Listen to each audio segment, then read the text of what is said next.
Hello and welcome to Signal Online 5. I cannot believe we're at 5. For those of you who don't know me, my name is Adam Lenson and I am a director and producer based in London, specialising in developing new musical theatre. For the past 10 weeks, every fortnight, we've been streaming a Signal Online concert. I can't believe it. So just to tell you a little bit about Signal, it started 3 years ago. It originally started as an in-person event in London that was quarterly, and the idea of that concert series was that it would enable us to showcase musicals that disrupted the notion of what musicals looked like, sounded like, or were about. I also really liked presenting musicals that sounded like music. They didn't sound like musicals. So Signal started 3 years ago. And we also had a house band, and it was in London. It was really cool. And then, obviously, COVID scuppered those plans, and we approached what would have been Signal 10 and decided to take it online. But when realizing that every writer was equally far away because of lockdown, we suddenly realized that every writer was also equally near, and it was an amazing opportunity to bring in some of my favorite writers and friends from all over the world, from America, from Australia, from Canada, and to kind of get to see all of those scenes, all of those different musical theatre scenes in these impossible lineups. So, for those of you who haven't checked out our previous Signal videos, they're all online. Our previous Signal concerts, they're all online. If I could ask you to, at the start of this concert, just to post on social media that you're watching, maybe post a picture of me talking this rant, and the link lpmusicals.com/concerts. I'd love to get a crowd watching today, because my goodness, we've got 14 extraordinary songs by an impossible lineup of writers from all over the world. We also have a live duet, technology willing.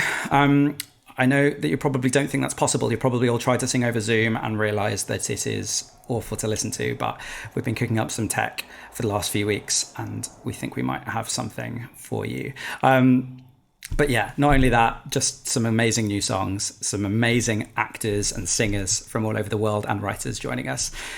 So, welcome to Signal Online. Thank you for joining us. The other thing I'll just say up top is that this is live. I will always tell you when it is not live, but there were a couple of videos for reasons I will go into. But other than that, everything you're seeing tonight is entirely live. It is now 7:43 in England, and we are live. Cool. Also, just to tell our British viewers that we will be taking a pause at 8 o'clock for you to protest in a polite way some of the recent actions that have been taking place by our government, not to get too political. Anyway, so we're going to kick off, and I'm going to stop waffling. I'm going to take you to our first writers. Our first writers are Signal mainstays. They've done, I think, 5 in-person Signals, but have yet to join in the fun for a Signal online. I always love starting lineups with them because they're writing a musical that is dark and weird and sounds cool and sounds very unlike most musical theatre sounds. And I always like provoking audiences with the idea that musicals don't have to look or sound any particular way. They can sound like this. So without further ado, introducing you to tell you about their show, the incredible Stu Barter.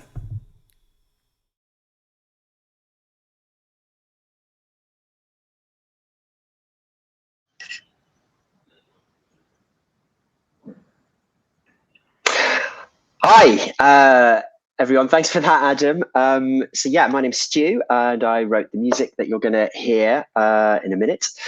And the song is taken from a piece that myself and the book writer lyricist Amber Sue have been working on called Natural Born Nobodies. And just a bit of background about that piece. So Amber, the book writer, grew up in the States. She went to school and college there, and the piece explores the American culture of self-fulfillment and the pressure to be somebody and make it that is particularly prevalent there. And also how that feeds the phenomena of teenage school shootings, which of course are sadly all too common in the States. So that's the background of the piece. The song that you're going to hear this evening has never been performed before, but it's actually an old song. We wrote it about 2 years ago when we were first starting to explore ideas for this piece. And you know how it is when you're working on something and the ideas kind of move on and the story develops and the style develops. And this particular song didn't end up finding a place, but we were still very fond of it. So we're excited that you're going to get to hear it this evening. You never know, it may find its place. And in any case, really hope you enjoy listening to it. But yes, if you're interested in the piece itself, as Adam said, we've presented songs at various other Signal concerts. So if you search Signal Natural Born Nobodies, you can hear how the songs and the style has evolved from the song that you're now about to hear. So yeah, the song itself is called No Going Back.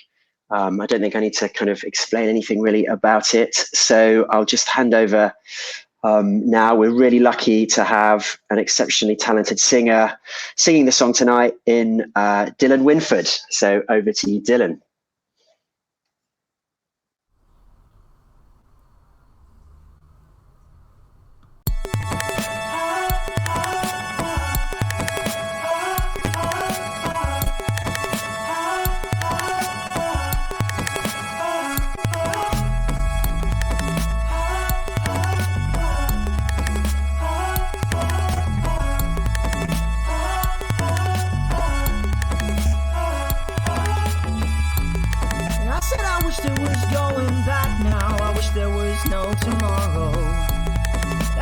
Yesterday was just today, and we were just stepping out, yo. Remember when the leaders cheered just for running laps around the track? Remember when they shouted hero when all we did was throw a ball back?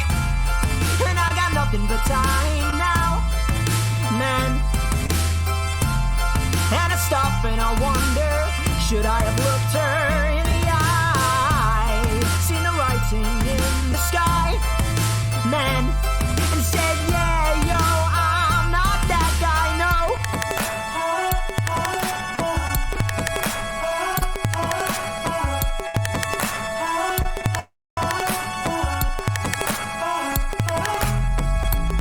I never meant it, I swear to God, I never meant to take that shot.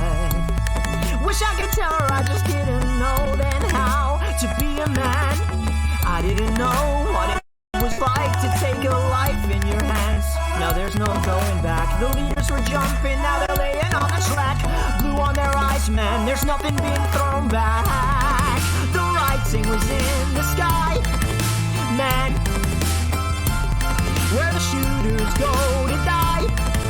Paradise, man, I was never that guy, man. No, no, no, I said I was never that guy, that guy. Remember back in the day when we were just kids, we were just slaying it, everyone smoking dope, and I was just standing there thinking and hoping.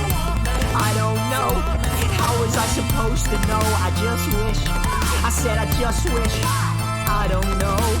I guess I wish I knew what kind of guy I'm supposed to be, man.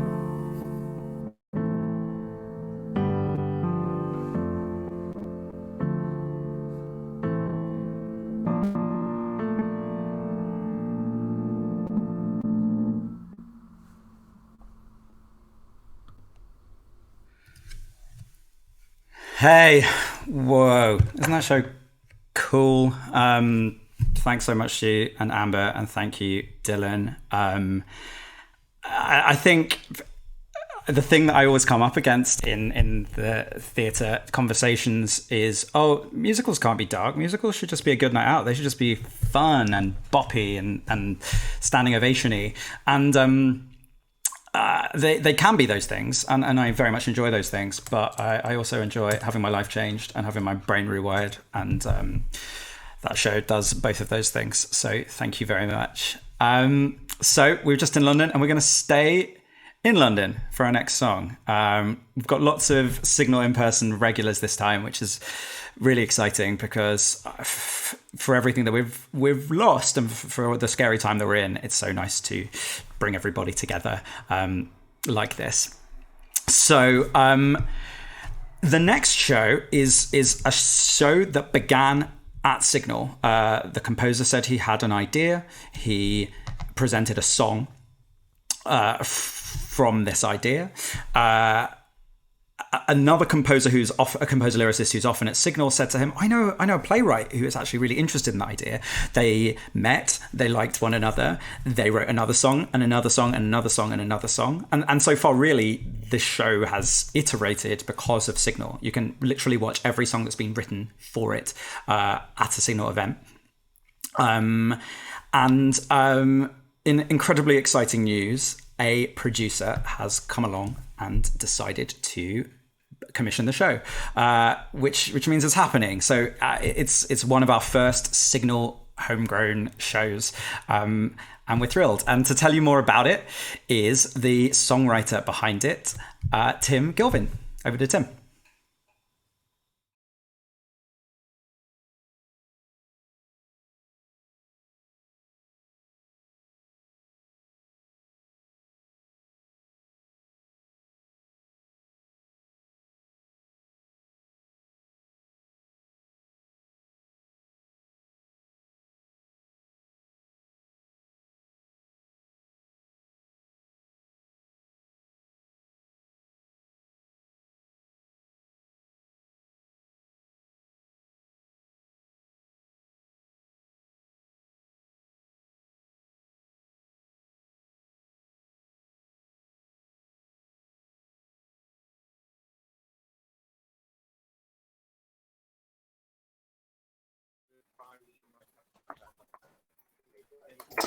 Hello everyone, how are you doing? My name is Tim Gilvin and I'm here on very patchy internet, but here to share a song with you from Cable Street Music Riot. This is a show I've been developing over the past year or two, and I've been working with the talented book writer Alex Kanefsky to bring this to life. It's a show that uses a mixture of contemporary traditional music to tell the story of the Battle of Cable Street. In 1936, a group of East End residents from diverse cultural backgrounds came together to blockade the march of the British Union of Fascists. We first debuted a song from this show about 2 years ago at Signal in real life, and thanks to Adam's tireless encouragement and providing this great platform both in and out of lockdown, we're really excited to be able to announce that we've been commissioned by All 10 Thought Productions in the last couple of weeks. So we really hope we can share this big and bonkers show with some audiences in the future in actual theatres, hopefully in the next couple of years. But anyway, tonight we've got the wonderful Symbia Kande singing you a song from quite early in the show.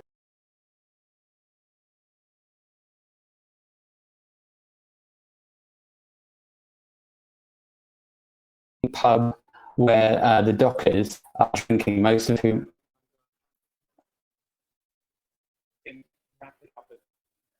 Okay, and sorry, my internet's just going on. So anyway, this is Mairead in the pub. People are asking to hear old songs, but they don't pay up, and she sings.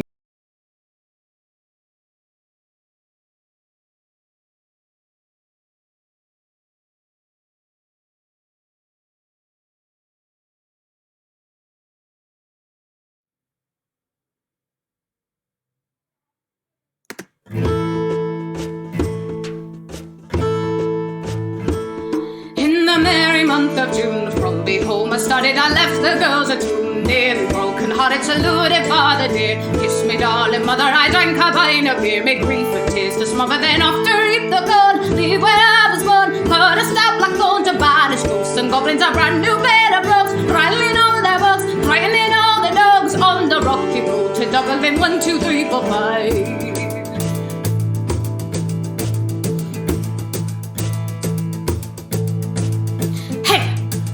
You're not in Ireland anymore. Your father packed his overalls and pushed you out the door. So hey, when opportunity knocks, you get on a boat to London, now you're working at the docks. Want me to sing old songs about the Battle of the Boyne, about the Wexford boys kicking the English in the green, about our old Greenland and those oppressors from the king. But we're all English now, so what are we gonna sing? Will you go, lassie, go? I think we need a new song, 'cause these are the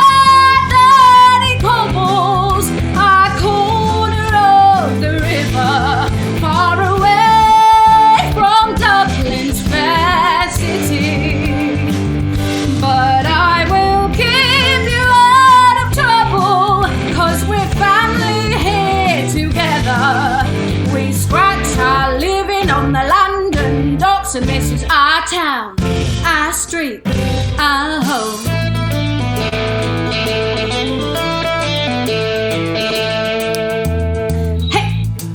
You want a strain of skibbereen, a bar of whiskey in the jar, all the Isle of Innisfree.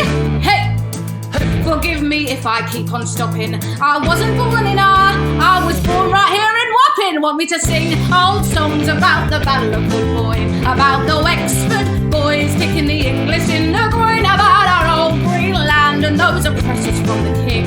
But we're all English now, so what are we gonna sing? Oh, please never forget me, though the waves now lie over. I think we need a new song, 'cause these are bloody cobbles, a corner of the river, far away from Dublin's fair city. But I will give you out of trouble, 'cause we're family here together. We scratch our living on the London docks, and this is our town, our street, our home.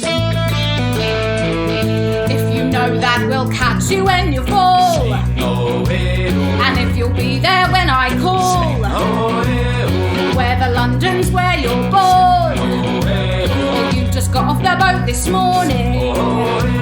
In '89 we won our fight, we know our work, we know our rights. So when the foreman's giving you hell, raise your voice and yell that these are our dirty cobbles, our corner of the river, far away from Dublin's fair city. But I will keep you out of trouble, 'cause we're family here together. We scratch our living on the London docks, and this is our town, our street, our home.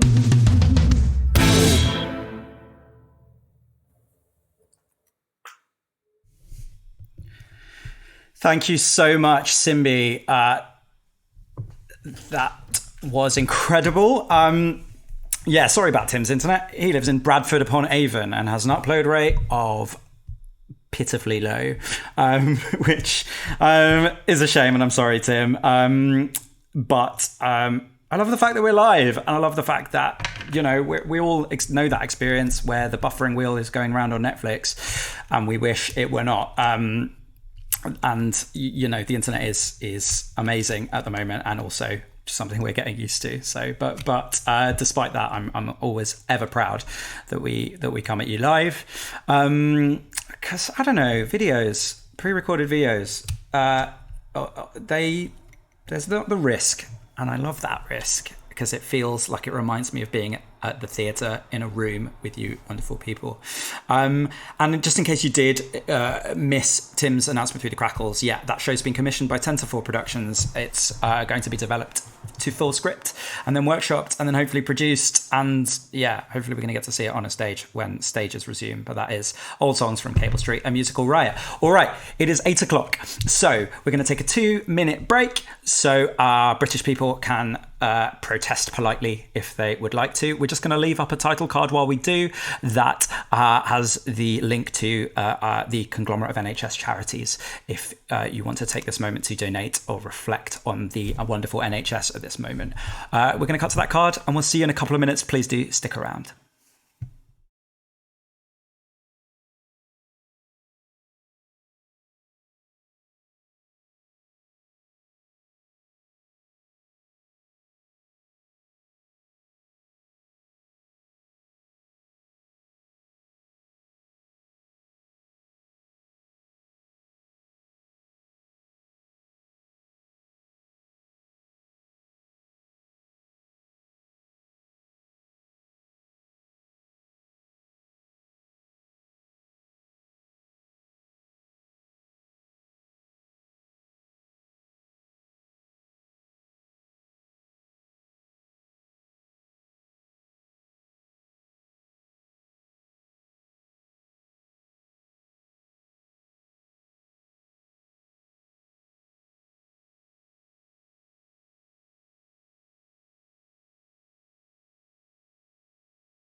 Whew.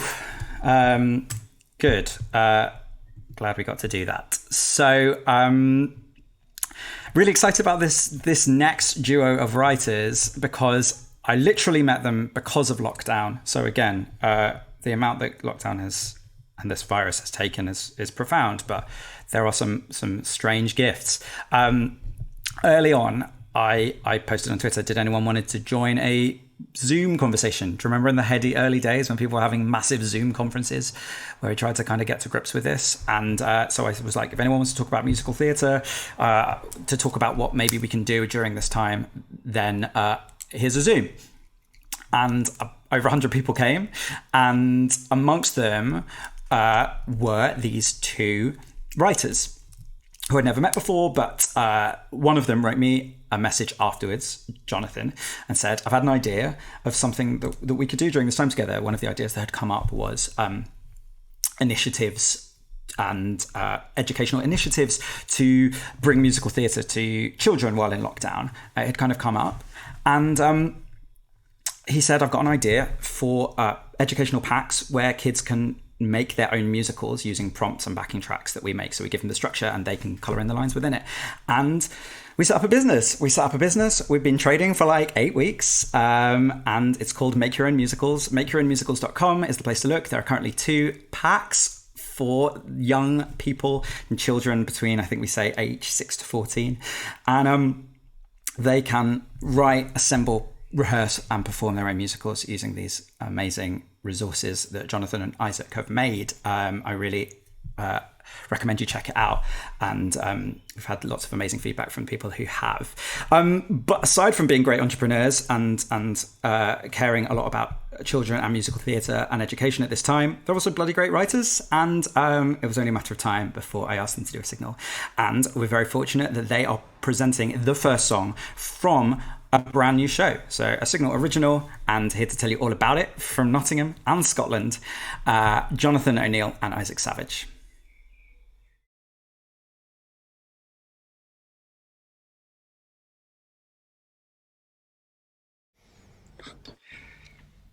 Hello. Hi, Hi. I'm Isaac. And I'm Jonathan. And this is Jonathan. And it's absolutely lovely to be here. Thank you, Adam, for inviting us. So we're relatively new to this new scene, as Adam said. So we sort of met about 10 weeks ago. So a bit about us. We met at the Royal Conservatoire of Scotland, where we're studying musical theatre and where we started writing together. Like Adam said, since lockdown started, we've been writing a lot more, and although it's been horrible for everyone, it's been really hard and everyone's struggling, we're just thankful for all the opportunities that people like Adam have created. One of our songs featured in On Hope, a digital song cycle a few weeks ago, and it's great to announce that we've got 2 songs in the final for the Stars and Drew Best Song Contest. The song you're about to hear is a song called Someone Else's Life, from a currently untitled project, which John's going to tell you a bit more about now. Yes. So the song is from a show which is based on true stories from World War One. And it mainly revolves around the white feather movement, in which the government asked girls to hand white feathers to men not in uniform to shame them into enlisting, and also the Belgian refugee relief, which saw over 60,000 Belgians take flight and come to the UK to take refuge.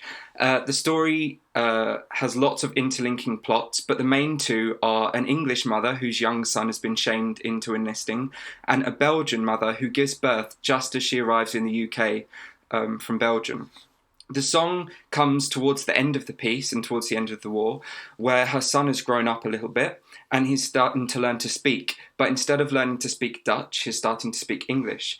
And the song is about the Belgian mother reflecting on her son's childhood and how different it is to what she expected, along with grieving for her husband who died in a war that Belgium tried to stay out of. And yeah, that's basically it. Very cheery. And here to sing it is the wonderful Julia Murray. So I hope you enjoy.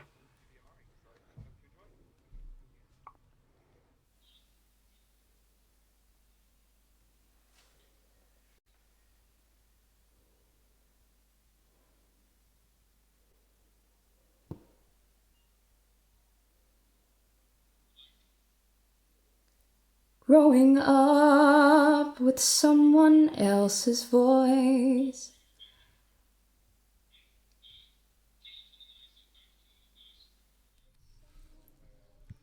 Oh.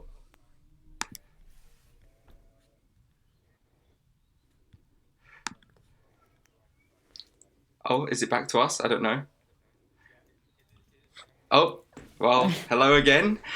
There we go. You heard the first line of the song a cappella. Yeah, sneak peek. What else can we say? Oh God, I can hear myself. So basically, the rest of the show, as long with the Belgian mother and the English mother, there's lots of different interlinking plots, which I was saying. And one of them is also about the peace protesters during the war, along with the Belgian mother's husband. I don't know what... Isaac, want to say anything else? At the minute, it's a totally work in progress project.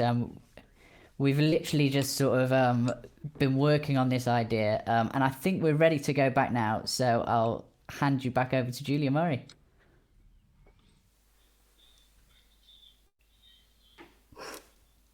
Cool.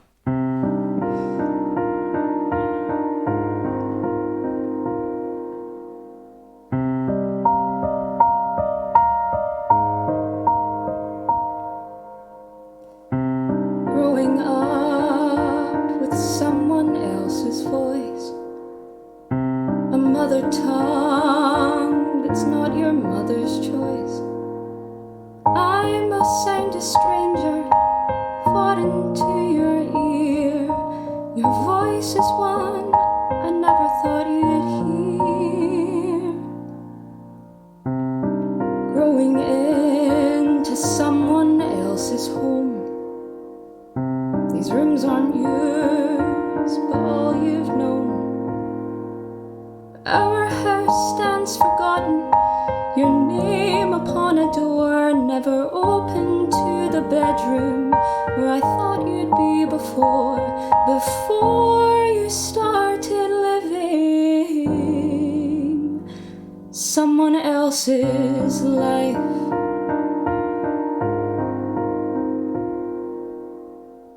Your face is forming someone else's face. A face it pains to see, a smile that won't stop chasing me. Two eyes that you will never know, the warmth of that should be here to watch you grow. But a victim caught in someone else's war. A fight not yours to give your life for. A wife who left to father their own son, who had a hand for each of his to hold, but now he's left with one. It should have been someone else's life. This is not the childhood that I thought we'd give you. These are not the clothes I thought you would outgrow. But still you're growing, you're alive, and by living someone else's life, you're safe. That's all I need to know. I'm growing used to someone else's world. We're walking step by step, with fingers held. Your voice, your home, your clothes, his smile make the struggles all worthwhile.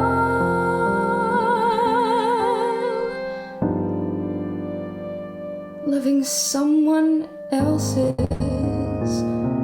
life.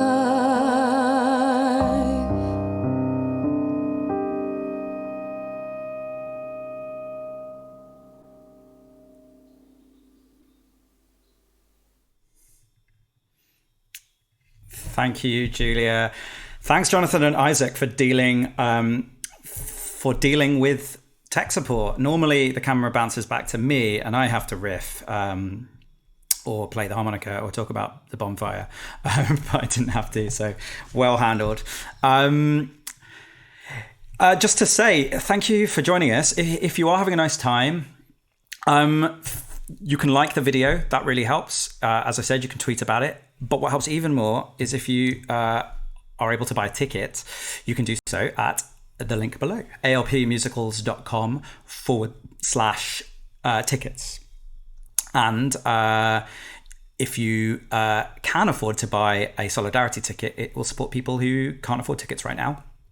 And we'd really appreciate if you've decided to spend your evening with us, you buying a ticket, because it will help support endeavours like this and support writers. I will also say at this moment that yesterday was a significant birthday for me. And so this is also my birthday party. So it's really nice for everyone to be here. And just reflecting on the fact that it was so amazing to have writers from Nottingham and Scotland, because even that would have been a distance to traverse to come and actually be in the concert when it was live in a venue. And so cool that we can bring in writers from around the country, around the world, and their songs. And yeah, it's really live, hence why sometimes we have to riff, as I do all the time. Anyway, going on to our next song. These writers are probably the mainstay of my career, such as it is in musical theatre. They were the first new musical writers I met in the UK.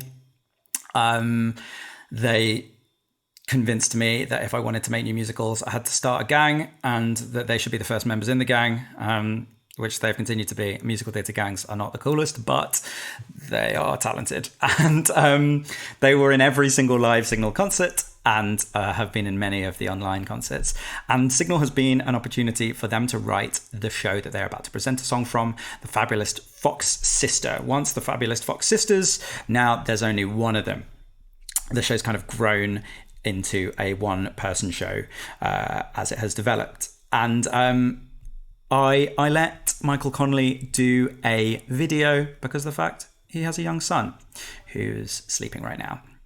But I'm going to send you to him live to tell you all about the song that they are going to present. So here is Michael Conley.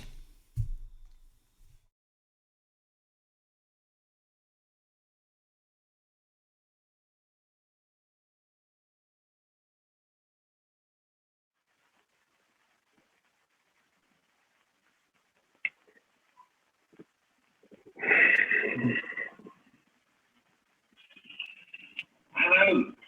Good evening. It's such a thrill to be here at last. My name is Luke Bateman, and I am the Michael Conley. We are back, and tonight I shall be singing at you yet another song from the unavoidable, the Fabulist Fox Sister. For those new to the show, it tells this true story of Kate Fox, who, when she and her sisters Leah and Maggie pretended to communicate with spirits in 1848, upstate New York, inadvertently created a religion. And we were inspired to write this show as it seemed to mirror our own era of approximate truth and explore how people can convince themselves to believe fucking anything. This is the third song in the show, and it's where Kate explains how the whole thing began. Thank you.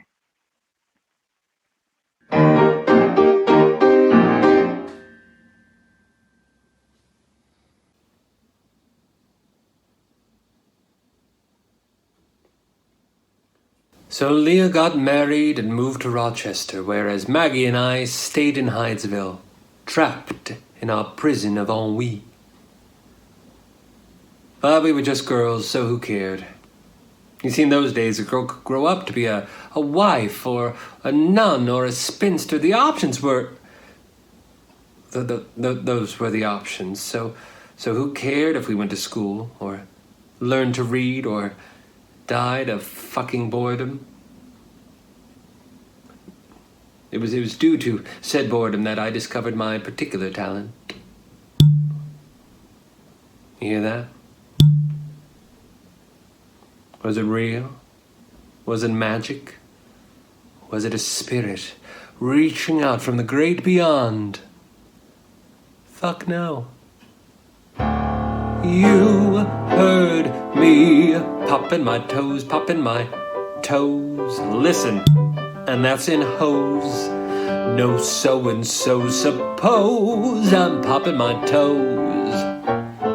Popping my toes in shanties, then great big shows. I was a hit, that shit is critical. Now I'm a little bit arthritical, but I'm still popping my toes. Now first I just did it to make Maggie laugh. There was flap all else to do. Then one time I did it at night, and my mother heard it through the floorboards. Her bedroom was on top of ours, you understand. So she came barreling up the stairs, ready to tan our backside, so I had no choice but to lie. Who made that noise, she says. Well, it wasn't us, I says. Tell me who made it, Maggie, she says. It wasn't us, I says, and I'm Kate. It was a spirit, yeah, a spirit. And that's how it began. By popping my toes, loudly in my night clothes. Mother was froze by those. I'm popping my toes. Popping my toes, and that's how the story goes. Call me a dick, but it's ridiculous how that click and trick would tickle us. I mean, me popping my toes. Now, Mother was a fanatic. Mother was a fanatic. No, idiot. Mother was an idiot. She bought the whole thing, hook, line, and fucking sinker, and then she starts telling everybody. And pretty soon our house is filled with all of our asshole neighbors, all of them wanting to talk to the spirit. Of course, they can't hear a fucking thing. So we says he only talks to us. And we devise a series of clicks, once for yes, twice for no, that sort of thing, so we can communicate. And that's how we held the world's very first seance. But it was me popping my toes as our approval rose. None of those bozos knows I'm popping my toes. Popping my toes. Watch as the fan base grows. Come over here, and if you hear it, you'll slap your ma and swear it's spiritual, but it's me. Popping my here I go. Popping my there ain't no stopping my. And that's how I started a religion. By popping my toes.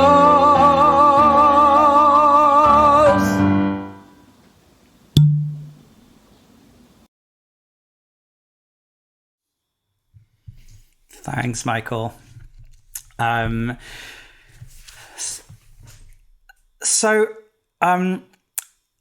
still in England, but we're going to take a kind of metaphorical leap across the Atlantic. This next song was written by a writer who I met in New York. I met her at an open mic night at the Musical Theatre Factory. And as soon as she started talking, I realised that she was from London. And after we spoke a little bit, I found out that she was from High Barnet, which is where I'm from, which is really strange. I think this was 2015. So we became Facebook friends. And a few years later, she found herself back in London. Not necessarily by choice, but because of the fact that her visa got rejected. And this led to me and her starting a show about that idea of home and what it means to think you are living your life somewhere and then find yourself displaced, find yourself living an entirely new life. And moreover, it's about someone whose life and hopes and dreams collapse, and she finds herself back in her childhood bedroom in High Barnet. And it's strange because it's a show about being stuck in bed and living in isolation and being anxious and living your life through social media and being disconnected, but in every other way except the internet. And it's a show that we started working on a couple of years ago now. And it's just become weirdly prescient right now, that idea of feeling so disconnected and only being able to see one another through screens. And as we've kept working on it through lockdown, as I've as we've zoomed and held some readings, it's just become apparent that while not a show about this time, it's a show about how the internet can be an incredible thing, but it can also be a terrible thing. And it's also a show about what to do when your plans change and you have to start again. So we're really pleased. I'm really pleased that the writer of this show is going to be presenting this particular song. It's a song about finally writing to the people across the Atlantic. And here to tell you about it is the writer, Emily Rose Simons.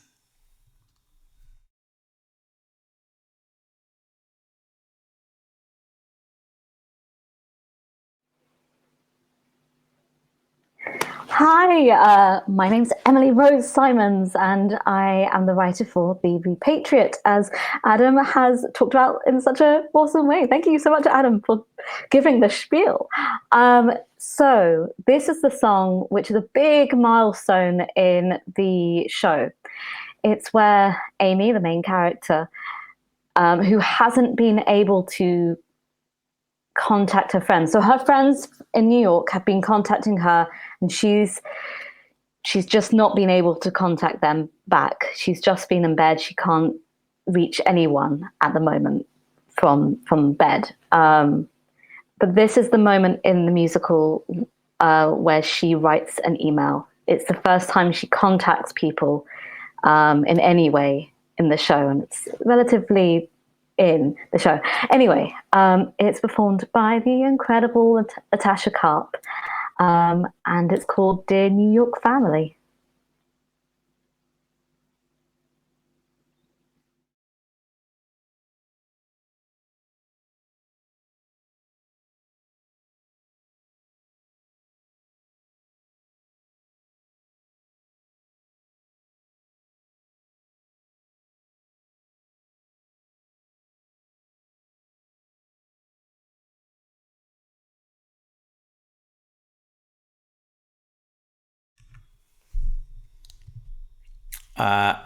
I'm back. Yeah, we're just gonna refresh Natasha's stream. Internet seems to be in a bit of a mood all over the country today. I blame Boris Johnson, or perhaps Dominic Cummings. Anyway, it gives me an opportunity to tell those who haven't tuned in before about the wallpaper, which you can see over here. I got this wallpaper in 2017 when we first started the original Signal, and I got it so that whatever concert we did in whatever venue, you would always know that it was a Signal. So if we had to change venue from the amazing H Club in Covent Garden where we started, if we had to get to a bigger venue or a different venue or a regional venue, that you would always know when you saw photos and videos that it was Signal. I did not hang the wallpaper on the last Signal Online 4, and there were some angry comments. So I got up on a chair, much to my own risk, and hung the wallpaper. But there's a Signal wallpaper. If you look at the videos of previous Signals live at the H Club, you will see it there. And thanks for making me hang it up. I like it being there. All right, Natasha is well. Here is New York Family by the incredible Emily Rose Simons, sung by Natasha Karp.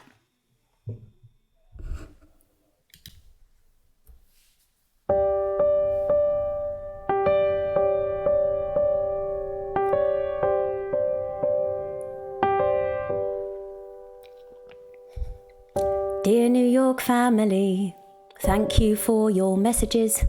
I thought I'd reply with something more formal. For you are my family, extended or otherwise, and in my family, lengthy prose on Gmail is normal. I'm spectator to the light through the curtains as it brightens and dims.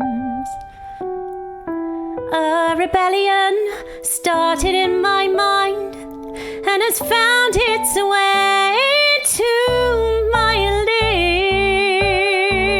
lips. But when I close my eyes, I'm crossing Midtown streets or strutting down some never-ending avenue. When I close my eyes, I'm in a diner or shutting down a Midtown dive bar.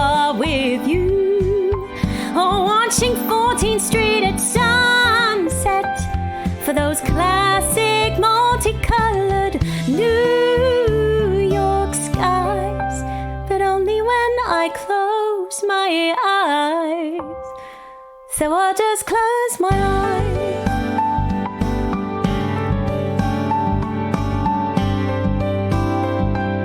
Delete. Dear New York family, I get busier every day. On Tuesday, I'm off to meet the Queen.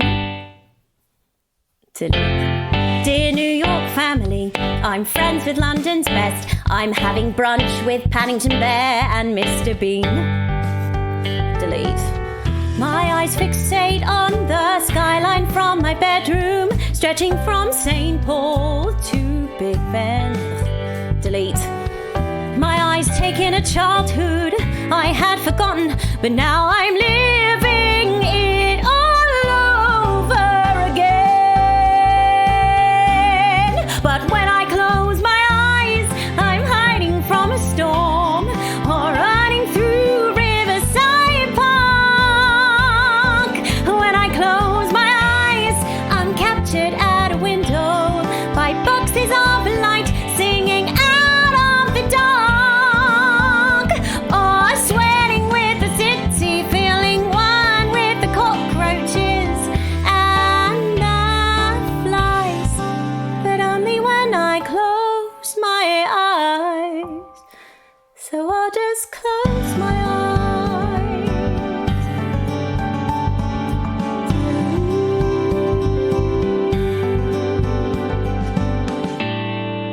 Dear New York family,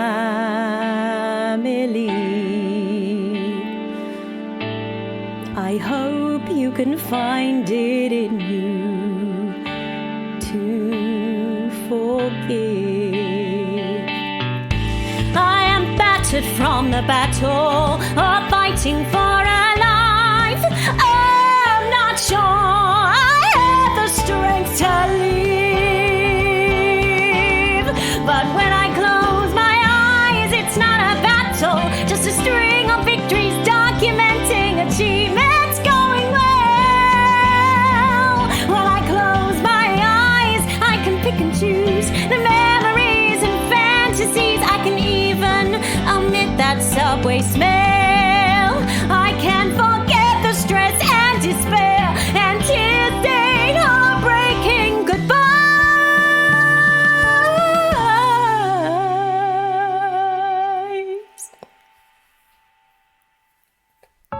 But only when I close my eyes. So I'll just close my eyes.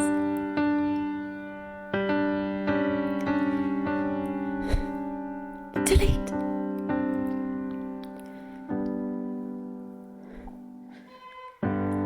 Dear New York family, London is strange, but I'm fine. Believe me, New York family, I'm adapting to the change, and I'm fine. Lots of love,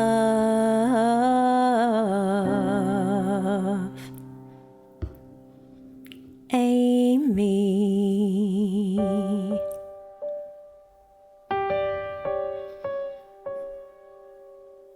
Send.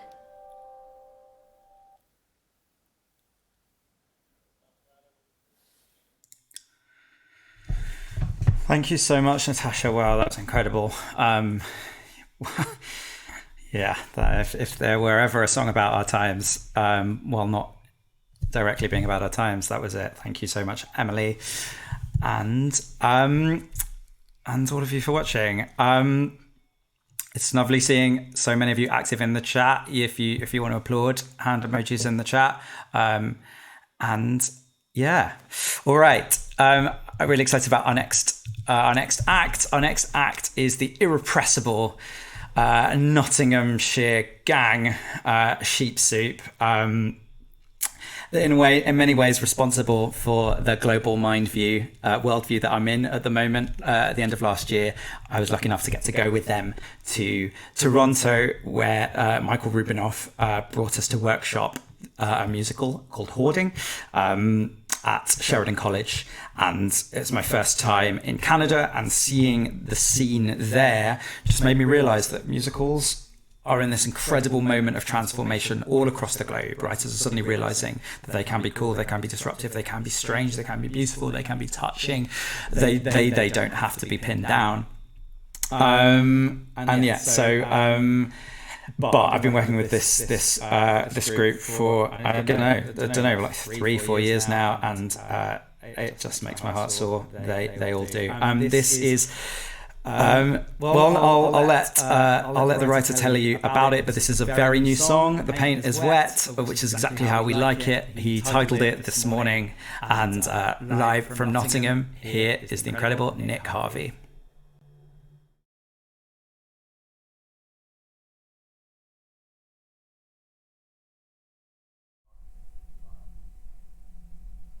Hey, I'm Nick from Sheep Soup. Just me on my own today. Rob Green, the other half of the music writing team for Sheep Soup, is he did one of the last signals, and I did one before, so we're just sort of alternating.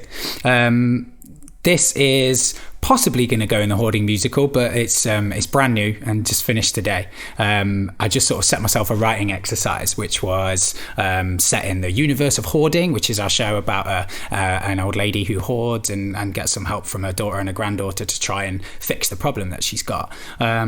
And I sort of set myself a bit of a challenge that was a song between two objects, two bits of furniture that might have a relationship in the house in this hoarding situation. So I've chosen a lamp and an armchair, and basically at some point in the story before the song, the armchair gets thrown out because it's torn and full of cat shit. So it gets put into a back room because she's a hoarder. She doesn't want to get rid of everything. Everything's got sentimental value. So she puts it away in this room, covers it in plastic sheets, and just kind of leaves it there, as she does with anything that's kind of past its function, but she still wants to keep.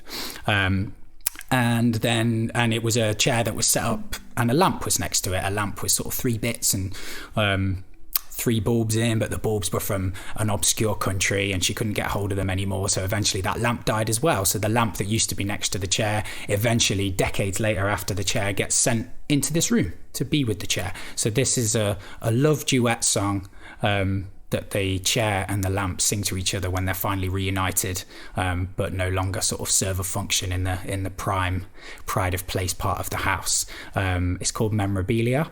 And yeah, we don't know if it's going to go in, but it's part of the Hoarding canon now. I'm going to do a duet with myself.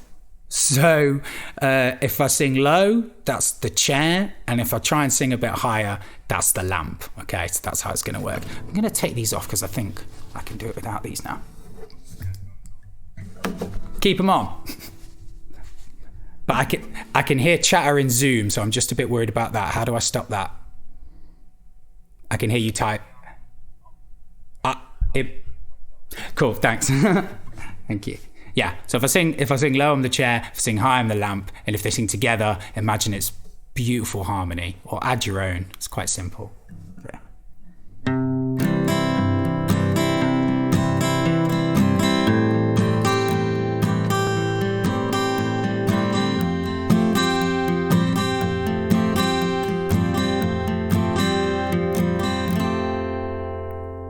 Is it you, the one I'd always idolized?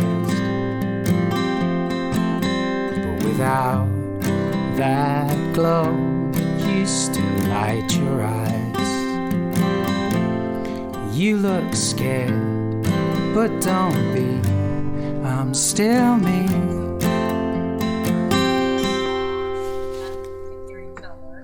My arms can't hold you like they used to. It's cold in here and there's nothing much to do.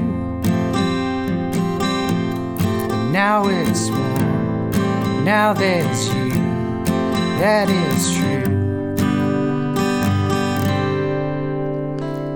this the silver lining of rejection?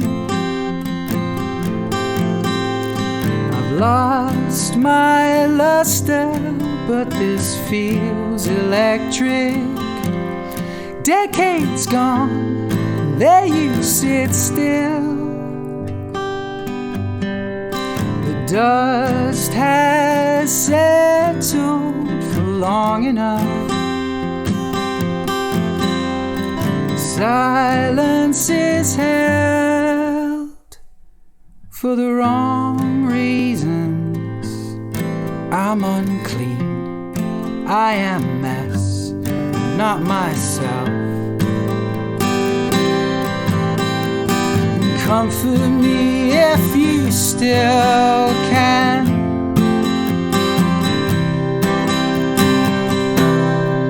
'Cause the whole house is shaking to its core,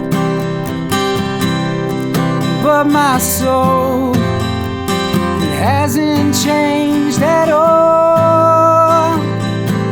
I always wondered, could you hear my tears through paper walls? Let's start a new era, now you're nearer. We're memorabilia.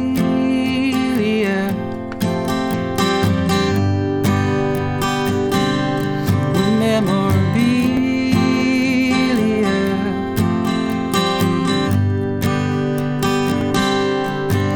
You do the newspaper crossword as I'd lean in your direction.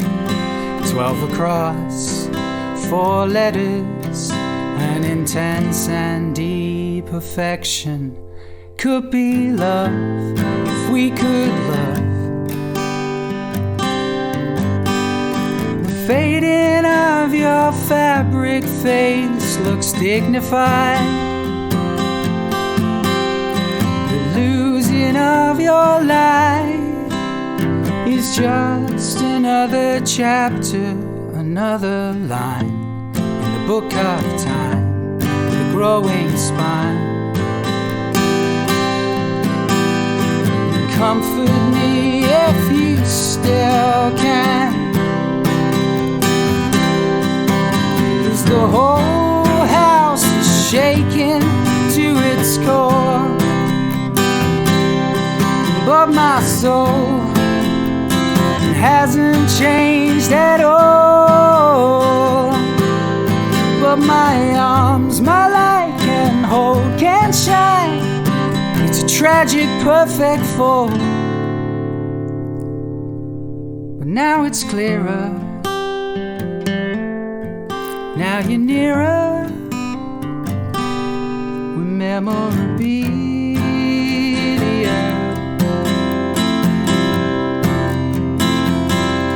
We're memorabilia.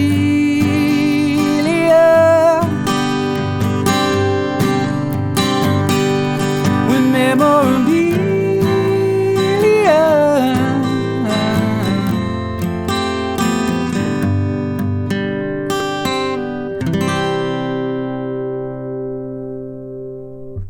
Thanks very much. Enjoy the rest of your night. Wow, that was so beautiful. Thank you, Nick. I love that show. I just, as a director, I've always just been fascinated by things. I'm not a hoarder, but I certainly love objects because of the way they kind of strengthen our attachment to things in ourselves, that are memories and times and people that maybe aren't there. That feels particularly prescient right now. And just the ability of musical theatre to imbue non-naturalistic situations with such heart and emotion and thought. Thanks, Nick. Thanks, Sheep Soup. Thanks for sharing that new song with us. Okay, one more song and then it is our interval. And really, really excited by this next writer and this next singer. One of the amazing things about this starting was initially an opportunity to include new songs by writers who I knew all over the world. So I got in touch with them and said, do you want to join in? But then what quickly happened is those writers said, my friends would love to do this, and you should know my friends, and your audiences should know my friends, because we know amazing people, and this global community needs to kind of network and keep reaching more audience members and keep sharing what they're up to. And so my friend Mark, who has been on 2 Signal Online 1 and Signal Online 3, Mark Sonnenblick, he suggested I get in touch with this next writer, and I did. And by the wonder of Zoom, we now know each other. And this writer was writing a brand new song about this moment as part of a Guggenheim Fellowship, which is pretty awesome.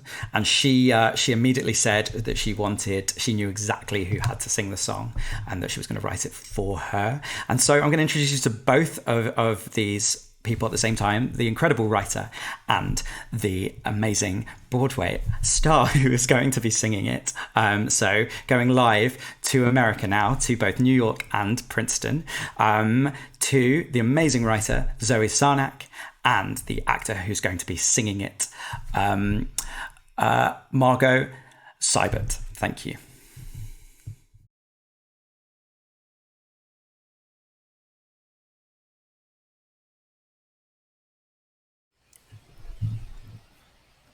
Hello! Hi, Margot. Hello, Zoe. I'm Zoe Sarnak. I'm Margot Seibert. And I wrote the song that you're going to hear. It's called The Storm Will Pass Soon Now, and Margot will be singing. So this is actually it's actually not from a musical. It's a standalone, but it's part of the Guggenheim's Works in Process virtual commission series. So Josh Bergatz and I got commissioned with his wife, in fact, Sarah Murrens, who's an amazing ballet dancer. And we created a piece with this song, his choreography, and Sarah performing the dance in their apartment and filmed. And so it's going to be released by the Guggenheim on July 7. Or sorry, that's wrong. June 7. Don't wait the extra month. So June 7th, check it out. Guggenheim Works in Process. And it's been a joy. I got to make the track with Margot, who, in person, we normally collaborate in New York, but this was a special situation, obviously. So Margot is coming to you from, well, you can explain. Well, when we were making the song, it was I was in West Virginia, and now I'm in Washington, D.C. So. And I'm in Princeton, New Jersey, even though my apartment's in New York. And so this song is written for the moment and created in the moment from many locations in the moment. So the storm will pass soon now. Great.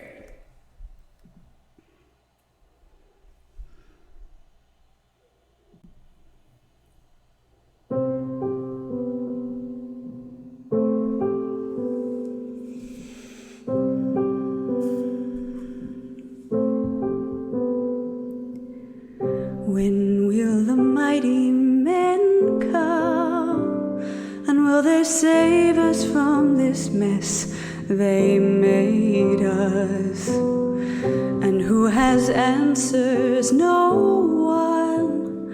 Fearing daily that we know no saviors. Look out for hope, and you'll find some you'll see.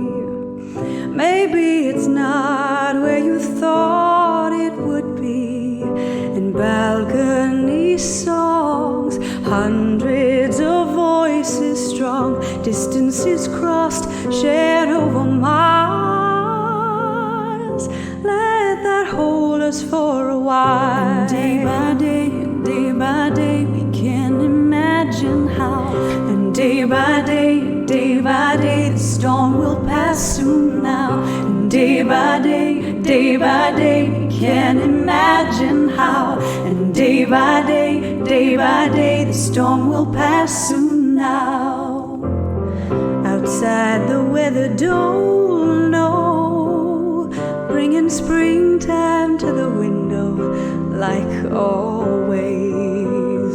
Inside the children play and so, making jungle gyms of couches, beds, and hallways, looking for hope. Well, it's right there, you'll see. Maybe it's not where you thought it would be, but bedtime means stories. We need 'em even more. We have words to wrap us up and dreams we can find. They can hold us for a time. Day by day, day by day, we can imagine how. And day by day, the storm will pass soon now. And day by day, we can imagine how. And day by day, the storm will pass soon. But I don't wanna get up, I don't wanna get up in the morning. But I don't wanna hear, I don't wanna read the news today. I don't wanna get up, I don't wanna get up in the morning. Then I find something in someone cutting through the gray.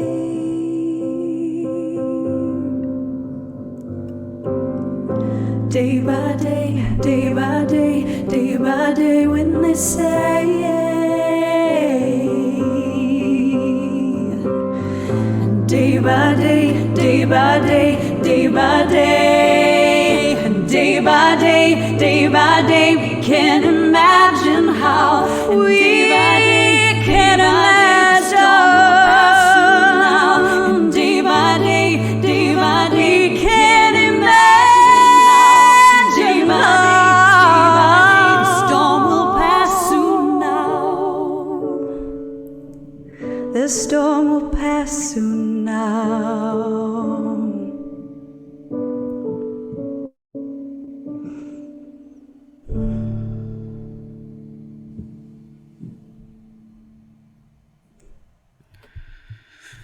Wow, thank you Zoe for that song, and thank you Margot Seibert for singing it so beautifully. Almost impossible to believe that was live, but it was. We're now going to take a 15-minute break, so we'll be back at 9:05 in the UK, 4:05 Eastern Standard Time, 2:05 Pacific Summertime, and 6:05 in the morning in Australia. If you could like this stream, we'd appreciate it. If you could subscribe to LP Musicals on YouTube, if you could tweet about it, if you could buy a ticket, we would love all of those things.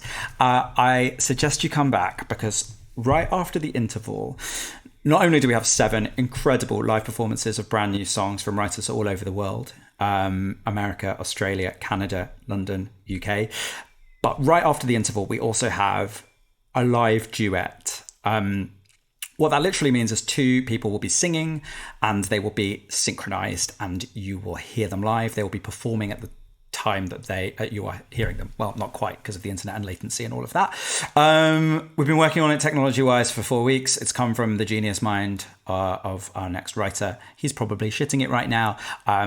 But you should be tuning in with your popcorn, because something exciting is about to happen. So thank you for joining us. We'll see you in 15. Bye.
Hi, everyone, and welcome back to Signal Online 5, the 5th global multi-location live stream of artist-driven new musical theatre that we've done since lockdown began in the UK.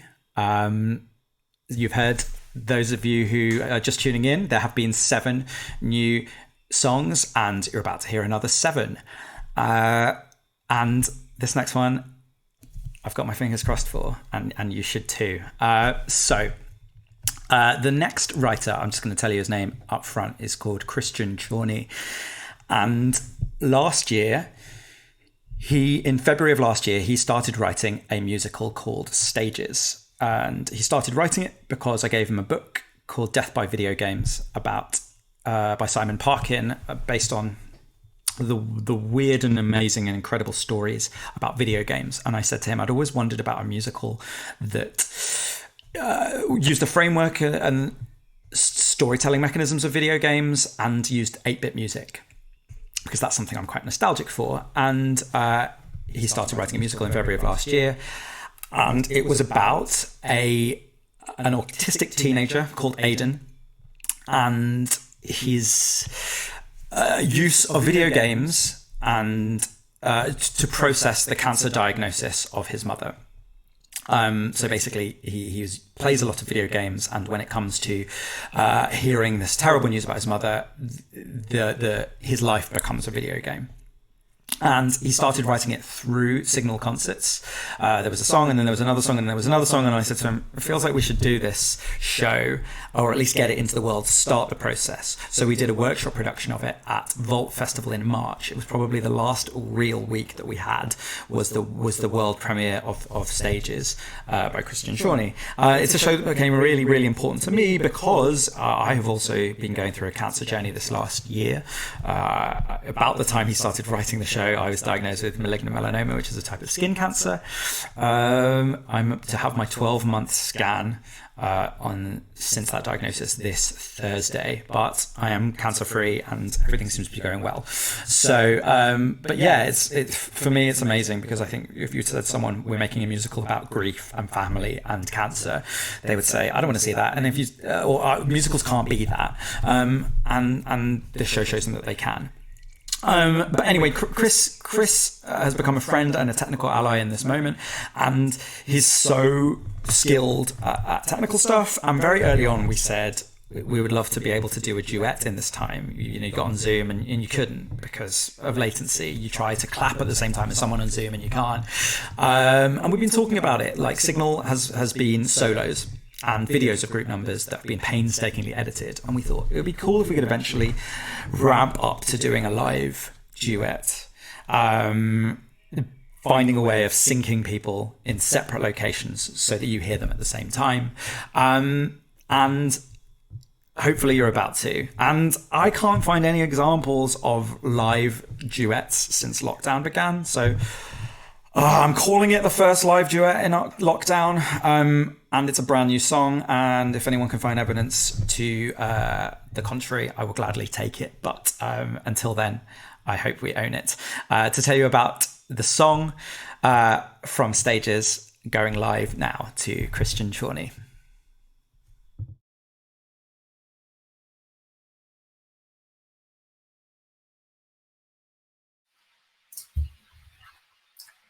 Hi, I'm Christian, and I write Stages, as I think Adam hopefully said, which is a video game musical. I'm not sure how much Adam told you about it, but Stages is a show all about processing the impossible. It focuses on a family consisting of a mother, a father, and 2 children. The song I'm a Freak, which is about to be sung, features Aiden, the autistic teenager, and he is the reason we see this whole world, this whole story, through the lens of video games. And we also have Lee, his sibling, who is non-binary. The song takes place right after the moment they're both being rejected for whatever reason, Aiden because he's autistic, Lee because of their gender. And so, they reflect on that. And to sing the live duet, here is Max Alexander Taylor and H. Wiley.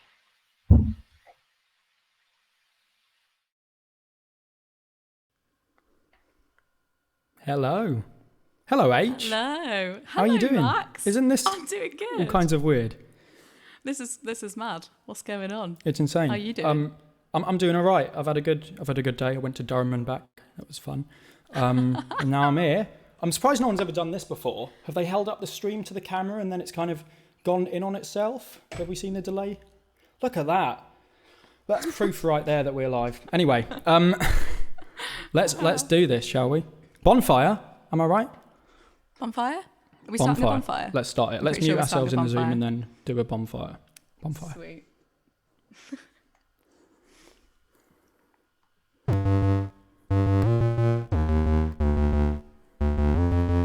An excuse or rejection, like they're scared, I'll infect them with whatever makes me me. It's fine, I expect it, but it's hard not to dissect it for the key to unlock normality. But I know I'm a freak. I'm a loser. Some call me unique. A walking computer. But I still feel, and I am still human. So it's hard to reveal and face the exclusion. I wish I was normal. If I knew what's normal. But I'm a freak.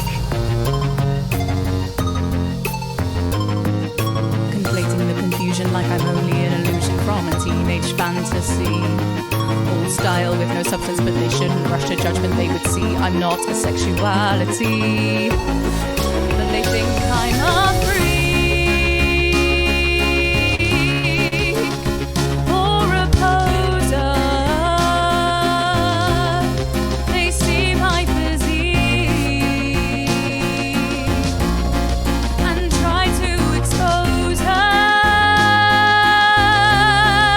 But I am real, and I am still human. I feel what I feel. I'm not some delusion. I know that I'm normal. Why can't I be normal? I'm not a freak.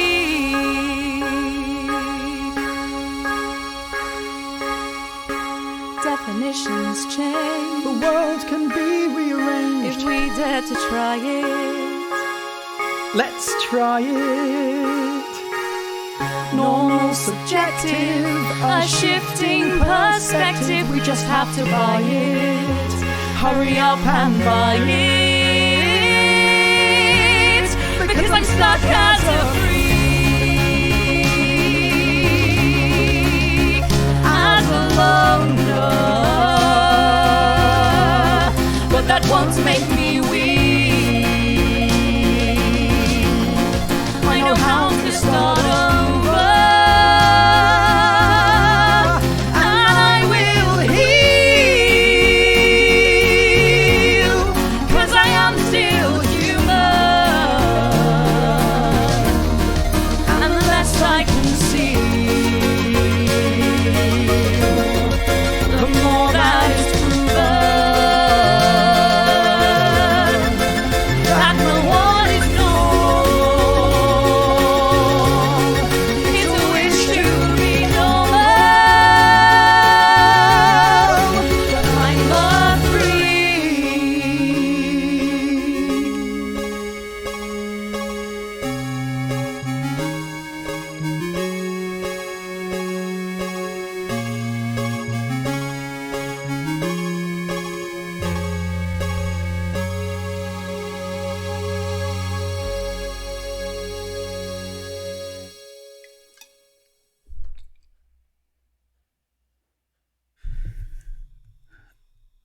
Oh my God, I'm crying. It actually worked.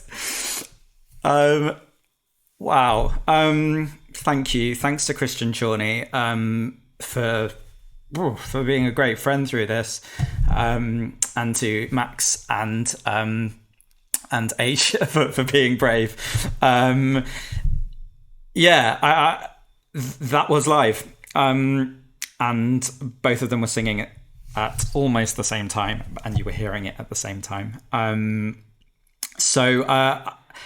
When I first started Signal, it was because I got sad with the fact that musical theatre was seen as this kind of dusty old thing, that people know musical theatre because they know 30 or 40-year-old shows that are still running that look like dusty museums. And it's always been a fascination of mine that musicals can be contemporary, that musicals can be about this present moment. They can be about what we're experiencing right now, and they don't have to be anything that we put in a box. So technology, innovation, have always been hugely important to me, and the last 10 weeks have been about developing Signal Online so that it can be a live stream, so that we can bring in people from all over the world and forge that sense of a new musical theatre community. And that was really special because I don't know, as I said, I don't think anyone's done it before, and prove me wrong. Mic drop. Okay, thank you, Chris. Thank you, Max. Thank you, H. And that is the second song from Stages 2.0. Stages, those of you who saw it at Vault Festival, was an hour long at that point, and it's now a full-length show. In development. All right, so on to our next song. Our next song is going to be by the incredible duo who somehow managed to do Signal Online 1, 2, 3 in a row. And that's every 2 weeks they wrote a new song for this show. They took 4 off and they're back for 5, and we are all thrilled and excited. So for those of you who haven't heard this story, in December of last year, I ran an event called Newsfeed. The idea was that people would write songs based on stories from the recent news. This duo wrote a song based on Mark Zuckerberg's testimony in front of Congress, the Congresswoman Katie Porter, and it was extraordinary. A week later, they did another song at Signal in person. I think it was Signal 7, which was Mark Zuckerberg and his wife being interviewed at home. And so began Public Domain, verbatim musical about the internet, those who run it, those who live in it, and you. And the show was being constructed for a run at this year's Edinburgh Festival in August 2020. That isn't going to happen, but we are going to be bringing the show to you in 2020 in some form. We don't exactly know what yet, but you're going to get some pretty substantial public domain content this year, and we're so pleased that Forristal and Clarke keep building the show using Signal Online. Most performances here are live, but I let Forristal and Clarke do videos, and when you see the video, you'll understand why. Sending you now to tell you about their song to Jordan Clarke and Francesca Forristal.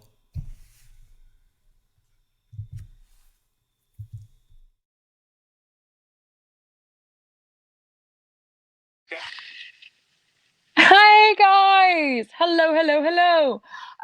I am here. Jordan is also here in visual form. I won't let him say anything because I've got him in a box. And that's the way I like it. I am Francesca Forristal. This is Jordan Clarke, and we are writing a musical called Public Domain. It is a completely verbatim musical written taking words that are on the internet. So that's videos, that's tweets. Like the last song we did was entirely tweets, or made of tweets. And we make them into songs, which is really fun and an exciting new medium for both of us. Isn't that right, Jordan? Oh yeah, I love it. Yes, he loves it. We're looking at themes such as like, who are we when we are online? What is our private self when we put these private moments online for people to look at, like, subscribe to, etc. We look at everyone from normal people like you and me who engage in Twitter and Facebook and that kind of stuff, to the nihilists who kind of own these social media platforms like Mark Zuckerberg. And we look at the people whose lives depend on it, like influencers and people who actually make capital and spend most of their life on the internet. You can follow us, just check out the show at publicdomainshow.com. And we've got some really exciting news in the next 6 weeks. So if you want to stay on board with and keep up to date with everything that we're doing, then check us out at Forristal and Clarke or Public Domain Show. I'm trying to think if there's anything else I need to say, Jordan. Oh yes, this song was composed most of it was composed on Friday. Then Jordan took a day off because it was his boyfriend's birthday, and apparently people have social lives. Whatever. And then we kind of polished it yesterday, and you're getting it now. So this has been a quick turnaround, hasn't it, Jordan? Oh yeah. He says, "Oh yes, what a crazy one." Yes, that's I think all I have to say. I'm really excited to show you this new piece. So from us, Forristal and Clarke, to you, we present the new Public Domain song. Thank you.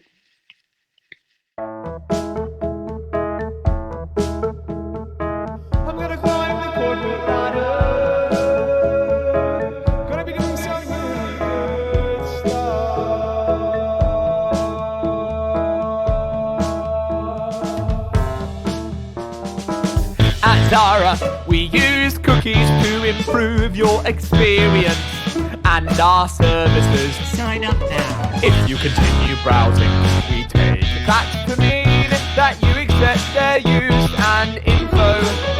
At Gotcha, Facebook, Microsoft, we use cookies to provide you with the best and most personalized experience. By continuing, we'll assume that you're on board. We use cookies to provide you with the... Video will play after ad. I'm gonna tell you something. Every person in their life has had $1 million idea, no doubt. No doubt. It's just you gotta take action. It's just you gotta take action. You definitely do not need to go to business school to become an entrepreneur. I started Spanx as a frustrated consumer. I had $5,000 set aside in savings. I simply wanted to be able to wear white pants to a party. This master class is for anyone out there who's in search of an idea, has an idea, and doesn't know what to do next, is wanting to start a business or has already started a business. I guess what I'm saying is I think this class is for everybody. Before I started Spanx, I was selling fax machines door to door, and one day I thought, I'm in the wrong movie. I called the producer, called the director. This is not my life. This is not my life. What happened? I can tell you the things I focused on very early on. 3 things. Make it, sell it, build awareness. Make it, sell it, build awareness. Make it, sell it, build awareness. 3 things. Make it, sell it, build awareness. Make it, sell it, build awareness. Make it, sell it, build awareness. 3 things. People are looking for that. I want to be $100 million company. I want to raise as much money as I possibly can. And just check in with yourself on that. And be willing to start small. Why are you doing this? What's the why? And who are you in the world? Share that part of your story.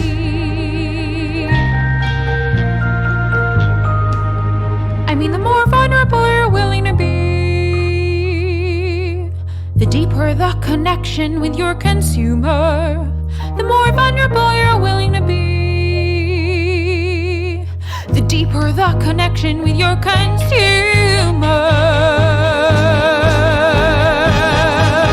So I hope that you're tuning in and you're seeing me, and I become the example you needed to say, yes, you can.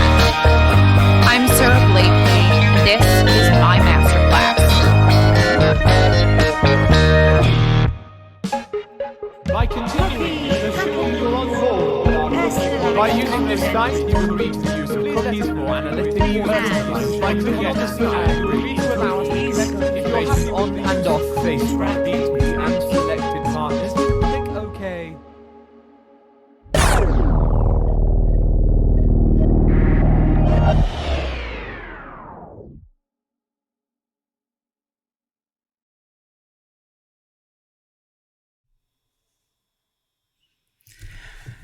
Ooh, man, that was good. And like, you can tell that was written in the last week because Masterclass is everywhere. Well, you can tell it was written in lockdown, that's for sure. But it was written in the last week. One of the fascinations with that show was going to be the promise that when it premiered in Edinburgh, that every single thing that made up a word in the show, every piece of the verbatim transcript that made up the show was going to have been from the last 12 months. That's how contemporary we were forcing ourselves to be.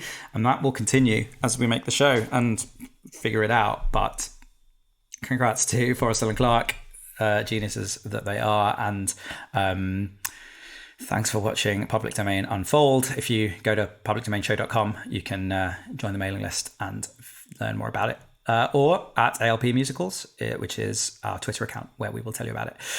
Just to say, if you're enjoying yourself, if you're having a nice evening, if you haven't bought a ticket yet, if you can afford a ticket, you can buy one at alpmusicals.com/tickets. We really want to make the stream free, but we also want to support artists who are making new musicals at this time, and let us know if you can help by buying a ticket. All right. To the other side of the world. We've done a live duet, we've lived inside the internet, and now we go to the other side of the world, where it is currently 6:28 in the morning. The next writer is a new friend. He's painfully young at 21 and painfully talented, and comes to us all again courtesy of Eve Blake. Eve Blake, a great friend and collaborator of mine who lives in Sydney and did Signal Online too, and has since hooked me up with the ridiculous talent of Australian musical theatre, which is really like a wellspring of incredible new talent and new shows. I think for a while the whole world was just enthralled to Broadway and the kind of the mega musicals of Andrew Lloyd Webber and Cameron McIntosh, and we no longer are. We no longer need to be, because the incredible amount of artist-driven talent blooming up all over the world that sounds like nothing else, that looks like nothing else, that is original, that is pure and beautiful and contemporary is everywhere. So now, live at 6:29 in the morning, I take you to the incredible Sean Donehue.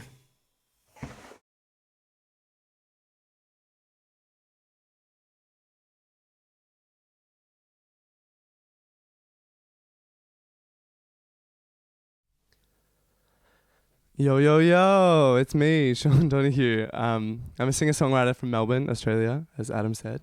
It is currently 6:29, so I apologise for the huskiness. The song I'll be singing is called Paralyzed. It's from a musical I've written called Bearded. The show kind of follows these two queer best friends, teenagers, Ace and Bet, male and female, and they decide to date one another to be seen as normal, invert commas. Bet attends this private girls' Jesuit college, and her father is a conservative politician, fronting a campaign on family values. Ace's environment is kind of the opposite. It sees itself as inherently progressive, but it's unknowingly heterocentric and tokenizing. And the whole purpose of this musical is to critique the difference between progressive and progression, because they're not the same thing. And I think despite that the show's queer context, and I do want it to resonate with that community, I think it's most importantly about family, whether that's given or chosen. This particular song comes in the show where Ace is kind of forced to make this decision and like take this leap of faith in accepting who he really is emotionally and physically. He's about to have sex for the first time with a boy, and it's kind of like this huge big deal, and everything's kind of coming at him immediately, and this song kind of is that internal monologue as he's about to see this happen, and everything's just happening really, really quickly, and he can't stop it, but he also doesn't really want to. I kind of hope this resonates with this youth queer community, but also that feeling of being 17 and just feeling like your world is going to fall apart at any moment. Please enjoy the A flats at 6:31 now. This is Paralyzed.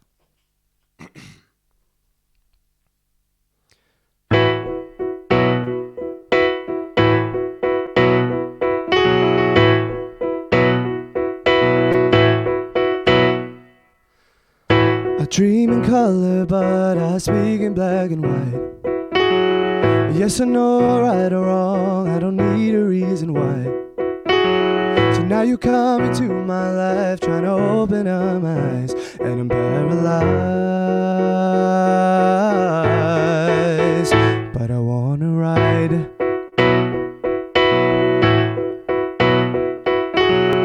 So there you go again, going 100 round the bends. You're trying to seek a thrill, you're trying to live out on the edge. It's times like this I wish I wasn't so inside my head, but I'm paralyzed. I think I'm gonna die.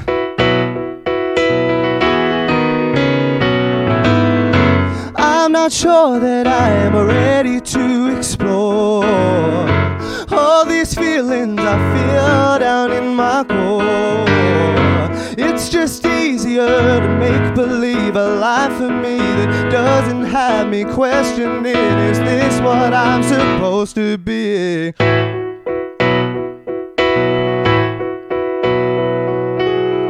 So take a breath and just relax your mind. I can feel your heart beating at 100 miles. I know it's hard to believe that the end is worth the fight, but you've so much more to give when you live the life you're meant to live.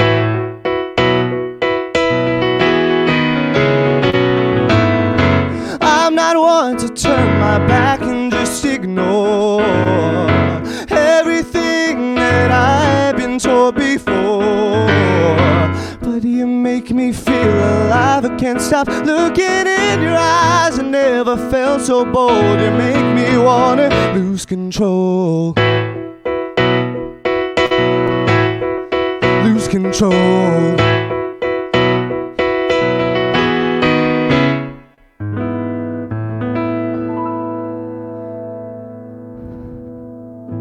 I don't wanna live a lie.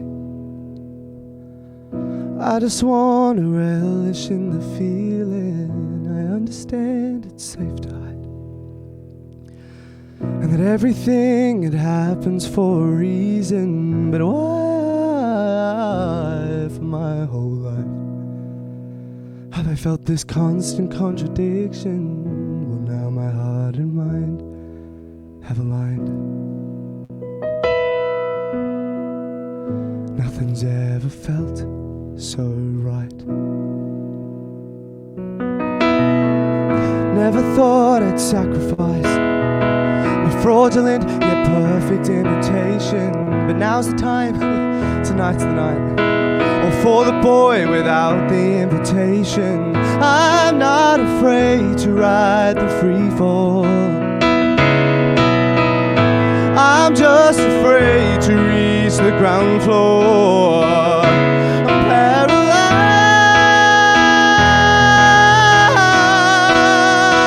but I have to ride. I'm about to lose control.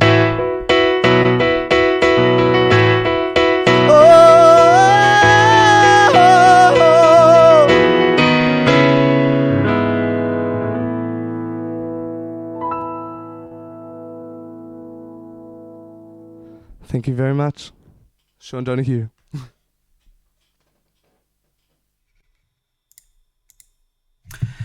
Holy crap! Who does that at 6:30 in the morning? Sean, holy crap, that was amazing. What are they putting in the water in Australia? So inspiring. Thank you for joining us. I enjoyed making a new friend, and this has been, as we know, a strange time, but like, we were just here in London, I was just here in London, and that was happening in a room in Australia at the same time, and that sense of connection and global feeling and sharing it in something artistic and new and contemporary and beautiful and unbounded is just very inspiring. And yeah, that was good.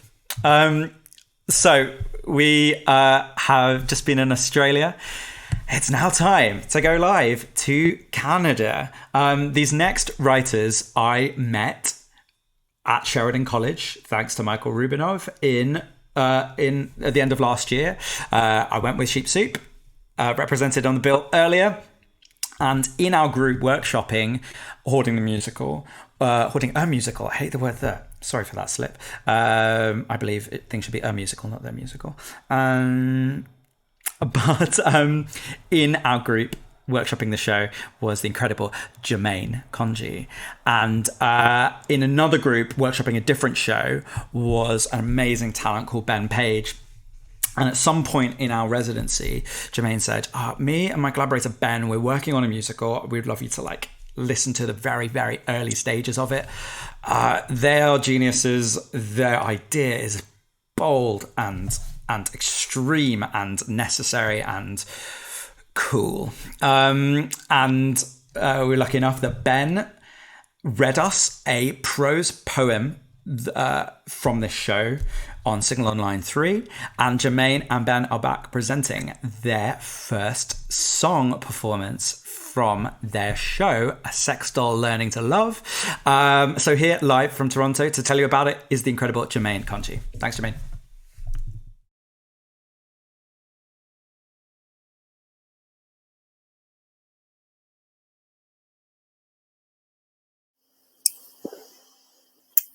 Hello out there. Hello from Canada. It's so great to be here. Thank you so much, Adam, for having us. My name is Germaine Konji, and I'm one of the writers of A Sex Doll Learning How to Love. It's a working title. So myself and my writing partner, Ben Page, began working on this show about a year and a half ago while we were in theater school, actually. And it centers around a trio. So Eric and Hannah are a married couple who decide to build a sex robot together in the hopes of saving the intimacy of their relationship. So that happens, and they are successful in building a sex doll named Sam. So our play begins a year into their new relationship, incorporating the doll, Sam. And this is really her story. So one night, there's a power surge in the apartment, and by some stroke of the imaginable, Sam ends up coming to life. And so this story is about her journey to feeling, her journey to sentience, and it's really about unpacking humanity as it relates to intimacy and sex. Another thing that's been super fun to do is really abstract sex. We do that a lot in the show. We really delve into how awkward and weird and cringe it is. All while trying to get to the center of what it means to be human. So without further ado, I'm going to throw it over to my partner, Ben, coming to you from Toronto, and he's going to talk a bit about the song that we're sharing today. Thanks. Hello. Welcome to my bedroom. So Germaine must have filled you in on the plots and going on of our show. So I'm going to be singing a song called Isn't She Beautiful, which is sung by Eric, who's developed this sex doll with his wife. And this is in the current stage of the show right now. Musicals change. It might not still be here, but it's the first song. And so you walk in, it's like this orange 70s style basement apartment, or like the wooden paneling, orange shag rug. And there's a tiny bedroom with the sex doll sitting on it. And she looks like one of those inflatable sex dolls, like I imagine them in bachelor parties and movies. And Eric walks out of the washroom with a bucket of warm water and a spray bottle. And that's where the song starts. Also, he would be having the doll, and I only have my childhood stuffed animals, so I don't really want to make them into my sex doll.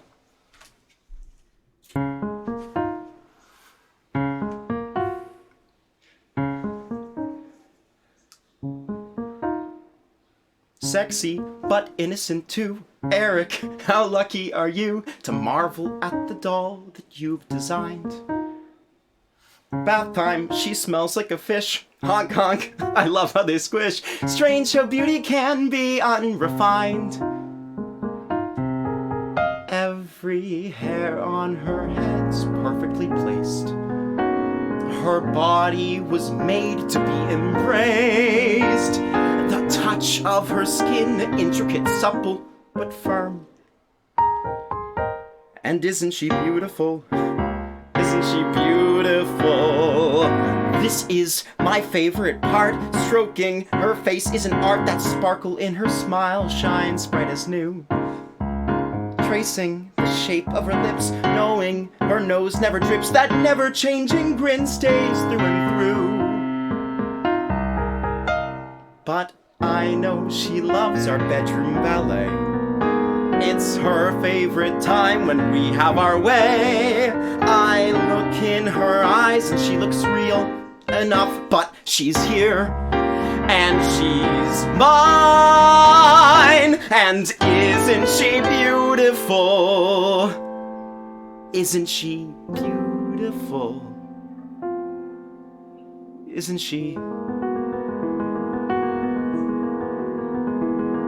Well, sure, she isn't everything that I know she could be. Her touch is cold, her eyes are glassy. She can't move her arms to hold me. And I know she never has the words to tell me what she means. She cannot speak, keep her promises, or laugh, or think, or see. But isn't she beautiful? How can she be so beautiful? And what is this I feel for someone unreal?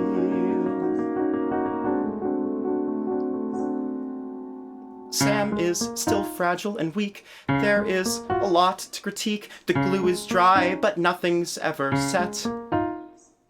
She has a long way to go. Progress can often be slow, but I won't stop till all her needs are met. Do I love her?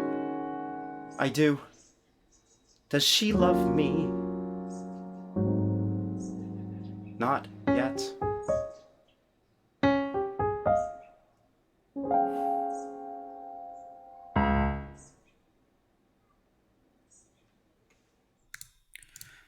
Thank you so much, Ben and Germaine. That's so cool.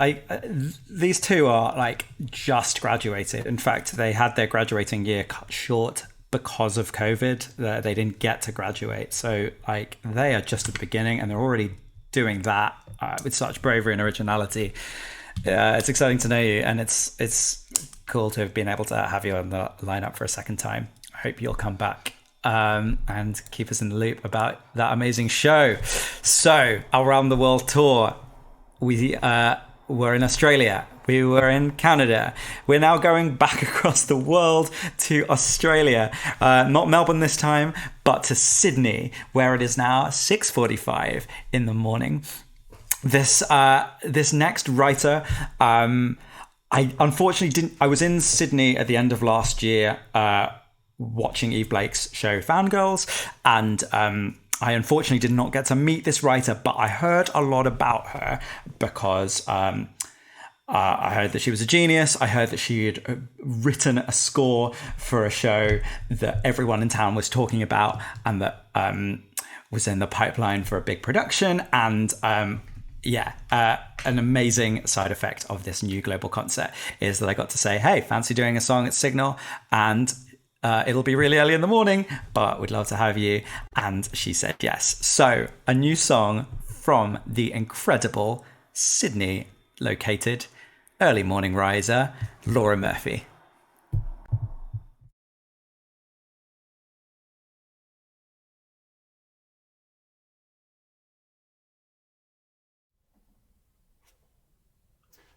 Okay, apparently I'm live.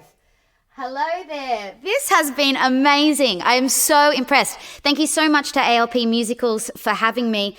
It's been so fun to actually get to see these background elements that you guys don't even get to see what's going on here. It would blow your mind what is happening behind the scenes and all the faces that you don't get to see. So I'm so impressed. So the song that I'm about to sing is from a show I've written called The Lovers. And I wrote this show years and years ago, and it's been on my to-do list to revisit it and to continue developing it. And, what better time than this global pandemic? It's the time we're all ticking off our to-do list, so that's what I'm doing. So I've been dusting it off and revisiting it. And so The Lovers is, it explores the inner psyche of some key classic literary characters, but through a contemporary lens, and it redirects their story and kind of flips the narrative as we know it on its head.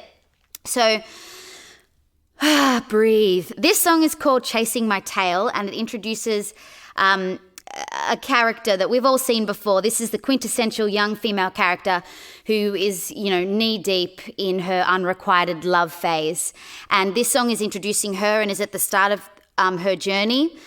But of course, who she becomes and what she realizes she really wants obviously changes throughout her journey. So this is when we first meet her.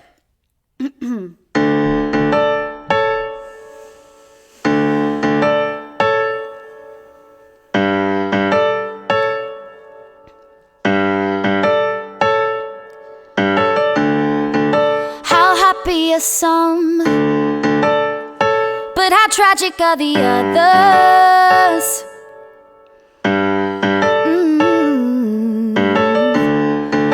Though I try to run, I'm surrounded by young lovers. Hello friend, that's nice, I'm delighted for you.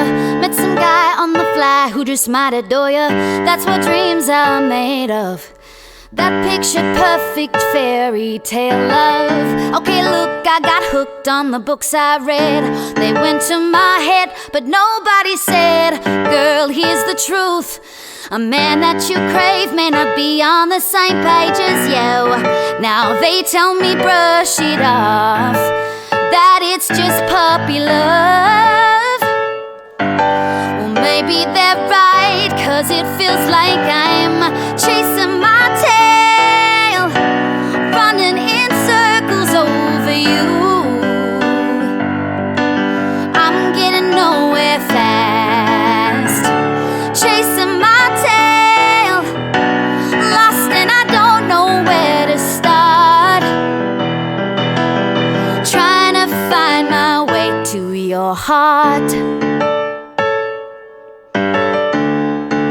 Now would you believe I wear my heart on my sleeve? How refreshing, a girl that's obsessing over a boy who keeps her second guessing. But you give me some sugar, then you take it away, and before you know it, I'm a cliche. Everybody pities me, and it shits me, 'cause they used to say it's only 'cause he likes you that he treats you that way. Now all of a sudden they change their tune, saying he's just not into you. You're barking up the wrong tree, but I know you were mine until she caught your eye and you got trapped in her spell. But if she's out of view, you'll see my love is true, and you'll start chasing me, yeah,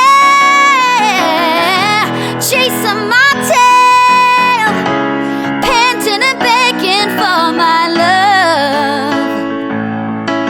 Oh, how the tables turned, chasing my tail, grabbing you by the collar, saying come follow me. It's my chance to take the lead.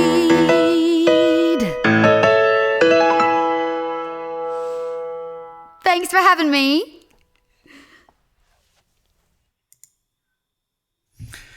Thank you so much, Laura. I probably should have told you that Laura is also an eminent Australian actor-singer, but I guess you know that now, because holy shit, that vocal was fire emoji. Wow. And still not even 7 a.m.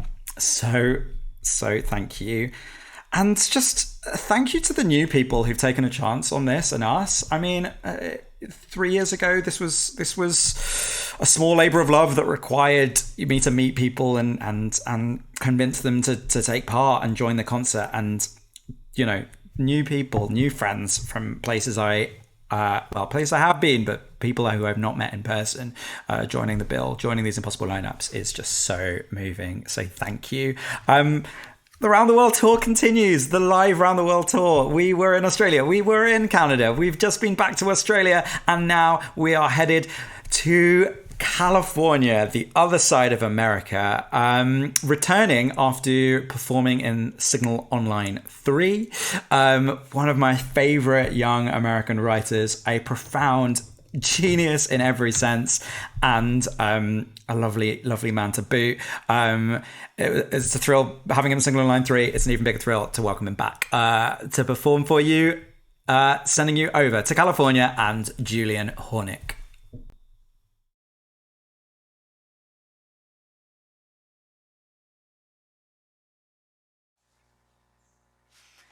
Hello from California. I'm Julian, and thank you, Adam, again for having me back. So this song that I'm going to play is one that I wrote for a commission from the San Francisco Gay Men's Chorus, and it ended up actually getting cut. Well, actually, the whole show got cut because you can't do a choral show in a pandemic. But anyways, the song is based on this real-life drag prodigy named Jamie Steinman, who's a 16-year-old kid who goes by the name Shayna Maidel, which roughly translates from Yiddish to pretty girl, which is already just like A+ drag name, incredible. And so this song is sung from the perspective of his doting Jewish mother.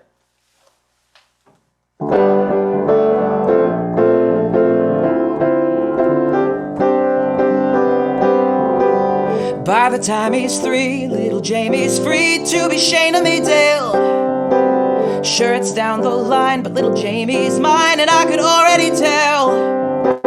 Skating around the room, singing into a broom, pirouettes in the air, making skirts from a tallis, and why would I stall this when it's already there? Oh, Jamie, you're destined for the shining lights of Crystal City, Foggy Bottom, DuPont, Columbia Heights. Oh, pretty girl, dashing boy, you go ahead and set your sights as high as hell. And that's how Jamie became Shayna Maidel. Oh,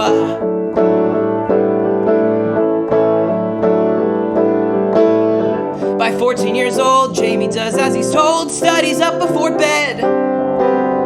John Waters and Fiddler, RuPaul and Bette Midler swim around in his head. Sure, math is essential, but not consequential like Baldwin and Cher. Teens are a mystery, but give them a history to show them they're there. Oh, Jamie, I may be a little too invested, but can you blame me for being super interested when other mothers deliver orange slices to basketball games and I help you pick out devices to insinuate a feminine frame? And that's how Jamie became Shayna Maidel. Oh, wow.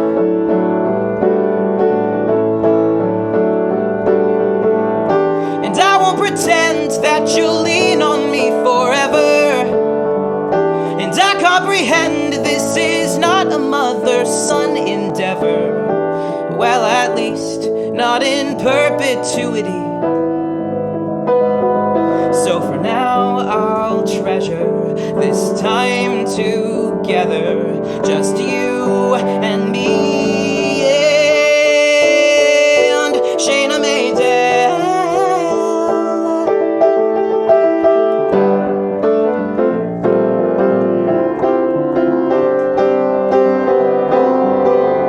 Now 16 and thriving, Jamie is driving and finding his way. 5'11" in heels, got his shticks and his spiels, he eschews verite. And well, as for me, I'm happy to be just one in the crowd. Laughing and screaming, I'll be there beaming as long as his mother's allowed. Oh, Jamie, you keep me on my tippy toes. You couldn't pay me to turn it down, just call me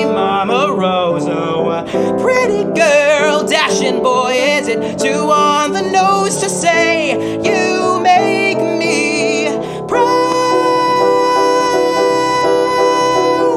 No, you make me quell. And that's how Jamie became Shayna Maidel. That's how Jamie became Shayna Maidel.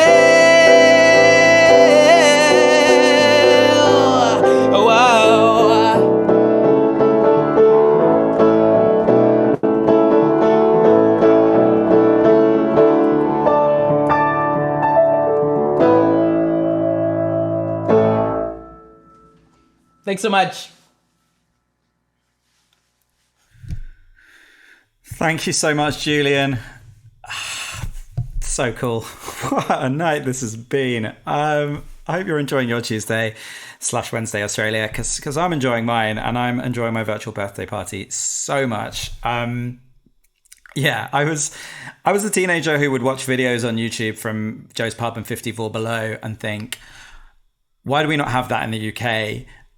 Why do we not care about musicals the same way? And I would knock on a lot of doors and I would say to theatres, musicals can be amazing. Musicals can be life-changing. Music and stories are like a metaphysical tapestry that change everybody's lives. But we're just giving ourselves the same boring 40-year-old crap in the West End.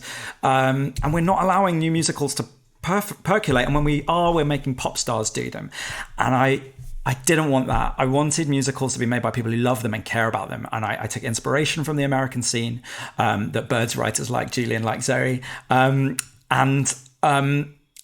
formed Signal, started a bonfire, got bored of knocking on doors and said, if we start a bonfire, people might come and it might get brighter and loud enough. And then people will start leaving those doors and come join us at the bonfire. And that's happened. And we've done nine in-person concerts and now 5 online concerts. And man, it means so much to know that those writers who were in those separate rooms all around the world can be drawn together in this tapestry. And I hope that once lockdown is over and when theatre is back, we can reflect on the connections we've made and the friendships we've made. Unbelievable. Anyway, thank you for giving me that birthday moment, that end of cancer in my life moment, my 12-year scan moment, to just reflect on what a massive whirlwind this has been. This doesn't happen alone. This is an extraordinary meeting of talents. Thank you to all of these writers and all of these incredible actors who put themselves on the line tonight, being live for you. Thank you to the incredible backstage technical work of Bartek Podkova for Seven Hills Films.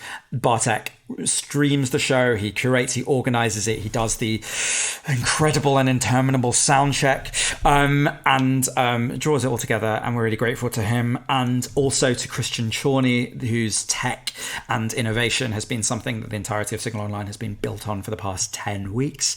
Thank you to you for tuning in. It's been a smaller audience this week than it has in previous weeks, but I can feel the love and I can feel that it's a connoisseur's audience. But what I will also say is that this show will stay up forever online on YouTube at alpmusicals.com/concerts. So if you had a nice time, share it around, get people watching over the next couple of days, and just get them to appreciate the sheer wealth of global talent. If you've watched this evening and you haven't yet bought a ticket, you can do so at alpmusicals.com/tickets. Link down there. You can follow us at ALP Musicals on Twitter, on Instagram, on Facebook. You can subscribe to our YouTube channel. You can like this video. You can share this video. I know I have to say all of this stuff, but this takes a lot of work, an incredible amount of work, an incredible amount of putting oneself on the line and putting ourselves on the line, of artists putting themselves on the line to do something new, to do something innovative, to do something cared for, to do something special, to do something unique, and to do something collaborative in this moment, rather than just bring out old videos and old dusty things. This is risky and this is in the moment, and there's so much love for those people that are doing everything that they can right now, and thank you for all coming tonight.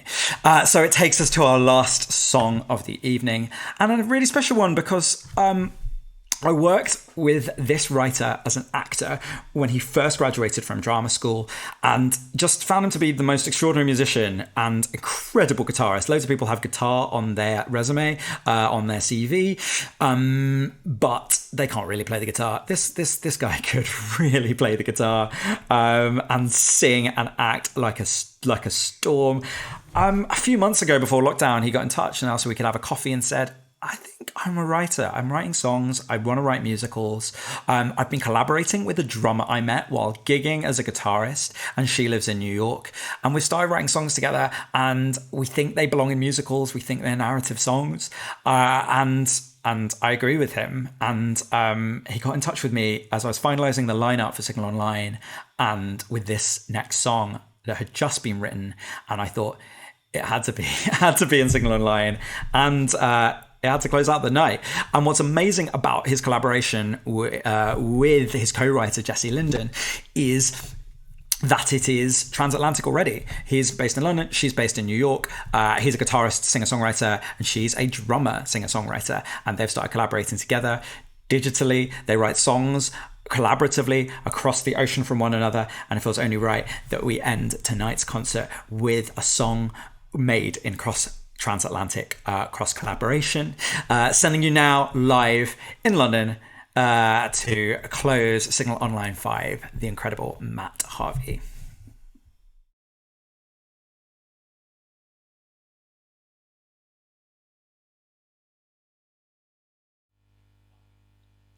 Good evening. Hello, I'm Matt Harvey, and thanks so much for tuning in tonight. And thank you so much to Adam and the whole team for putting this on. I'm absolutely mind blown that this whole thing works, and sort of putting guitars and things through this and into the ether. It's really exciting.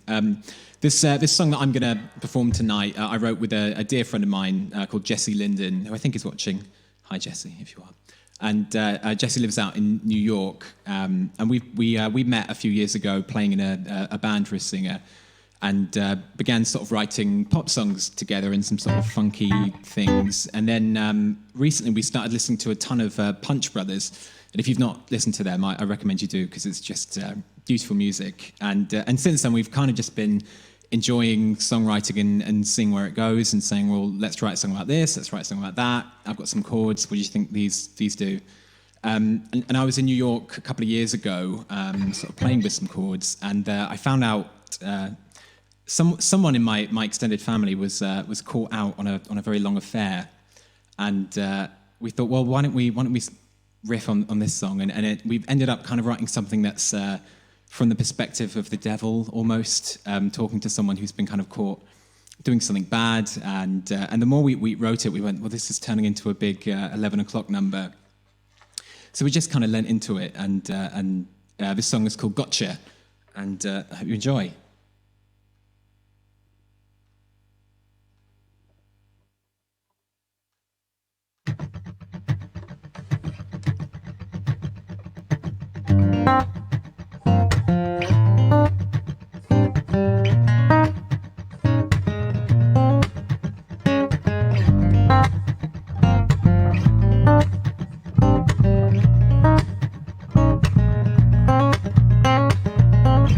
Feel the walls closing. Are you running out of lines? No escaping now. I wouldn't even try. Dice are rolling now. Can't deny you came to play. Sweating colder, though I told you I'd be back, and now I'm on my way.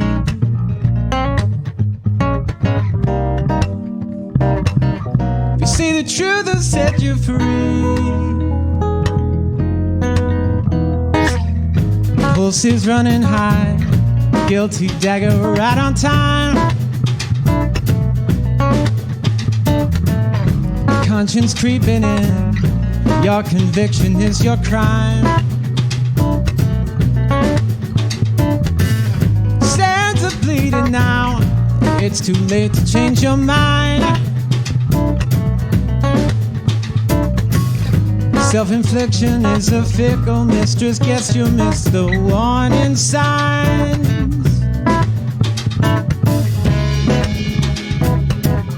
You say the truth will set you free, set you on the path to me. I'm pleased to meet you, saved your seed. I did all I could. Hop from your shoulder to your mouth. I flipped your compass south, but you made it here just like I knew you would. Now you know I got you, oh, I got you good.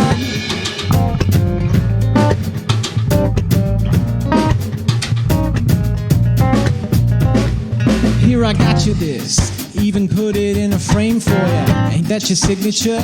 I like the way you sign your name. Took you long enough to show your hand, the cards are falling fast, but you wish you'd save the jackets. Now you know this too won't pass. You made a covenant like Moses, but I suppose you realize now you're on your own. And hell no screen, no yeah, will save you from yourself. No, there's no road to escape. You lying son of a paper trail you blaze. You only got yourself to blame. Now I'ma wrap your soul in flames. The truth will set you free. Still the piper takes his fee. Please to me, just saved you a seat. I did all I could. From your shoulder to your mouth, I flipped your compass south, but you made it here just like I knew you would. Now you know I got you good, yeah, yeah. I did all I could, I did all I could. Oh, you know I hopped from your shoulder to your mouth, I flipped your compass south. Still you made it here just like I knew you would. Now you know I got you, oh I got you good.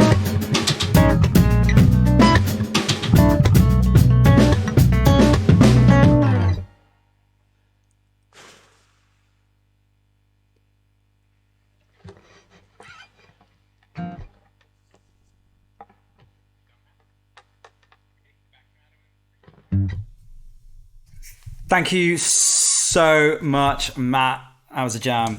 That was a lovely way to end Signal Online 5. Thank you very, very much for joining in. Thank you to your audience. Thank you to Bartek and Chris and everyone who wrote a song and everyone who performed a song tonight. We love you and we appreciate you all. Thanks for joining us at the bonfire. Not too late to buy a ticket at lpmusicals.com/tickets. Not too late to tweet about it and tell your friends and family. This will be up forever. So get sending it around. There was a live duet tonight. Holy shit, I'm still shook about that. Really, really great to spend my birthday with you all. Lots of love. Thank you. Bye.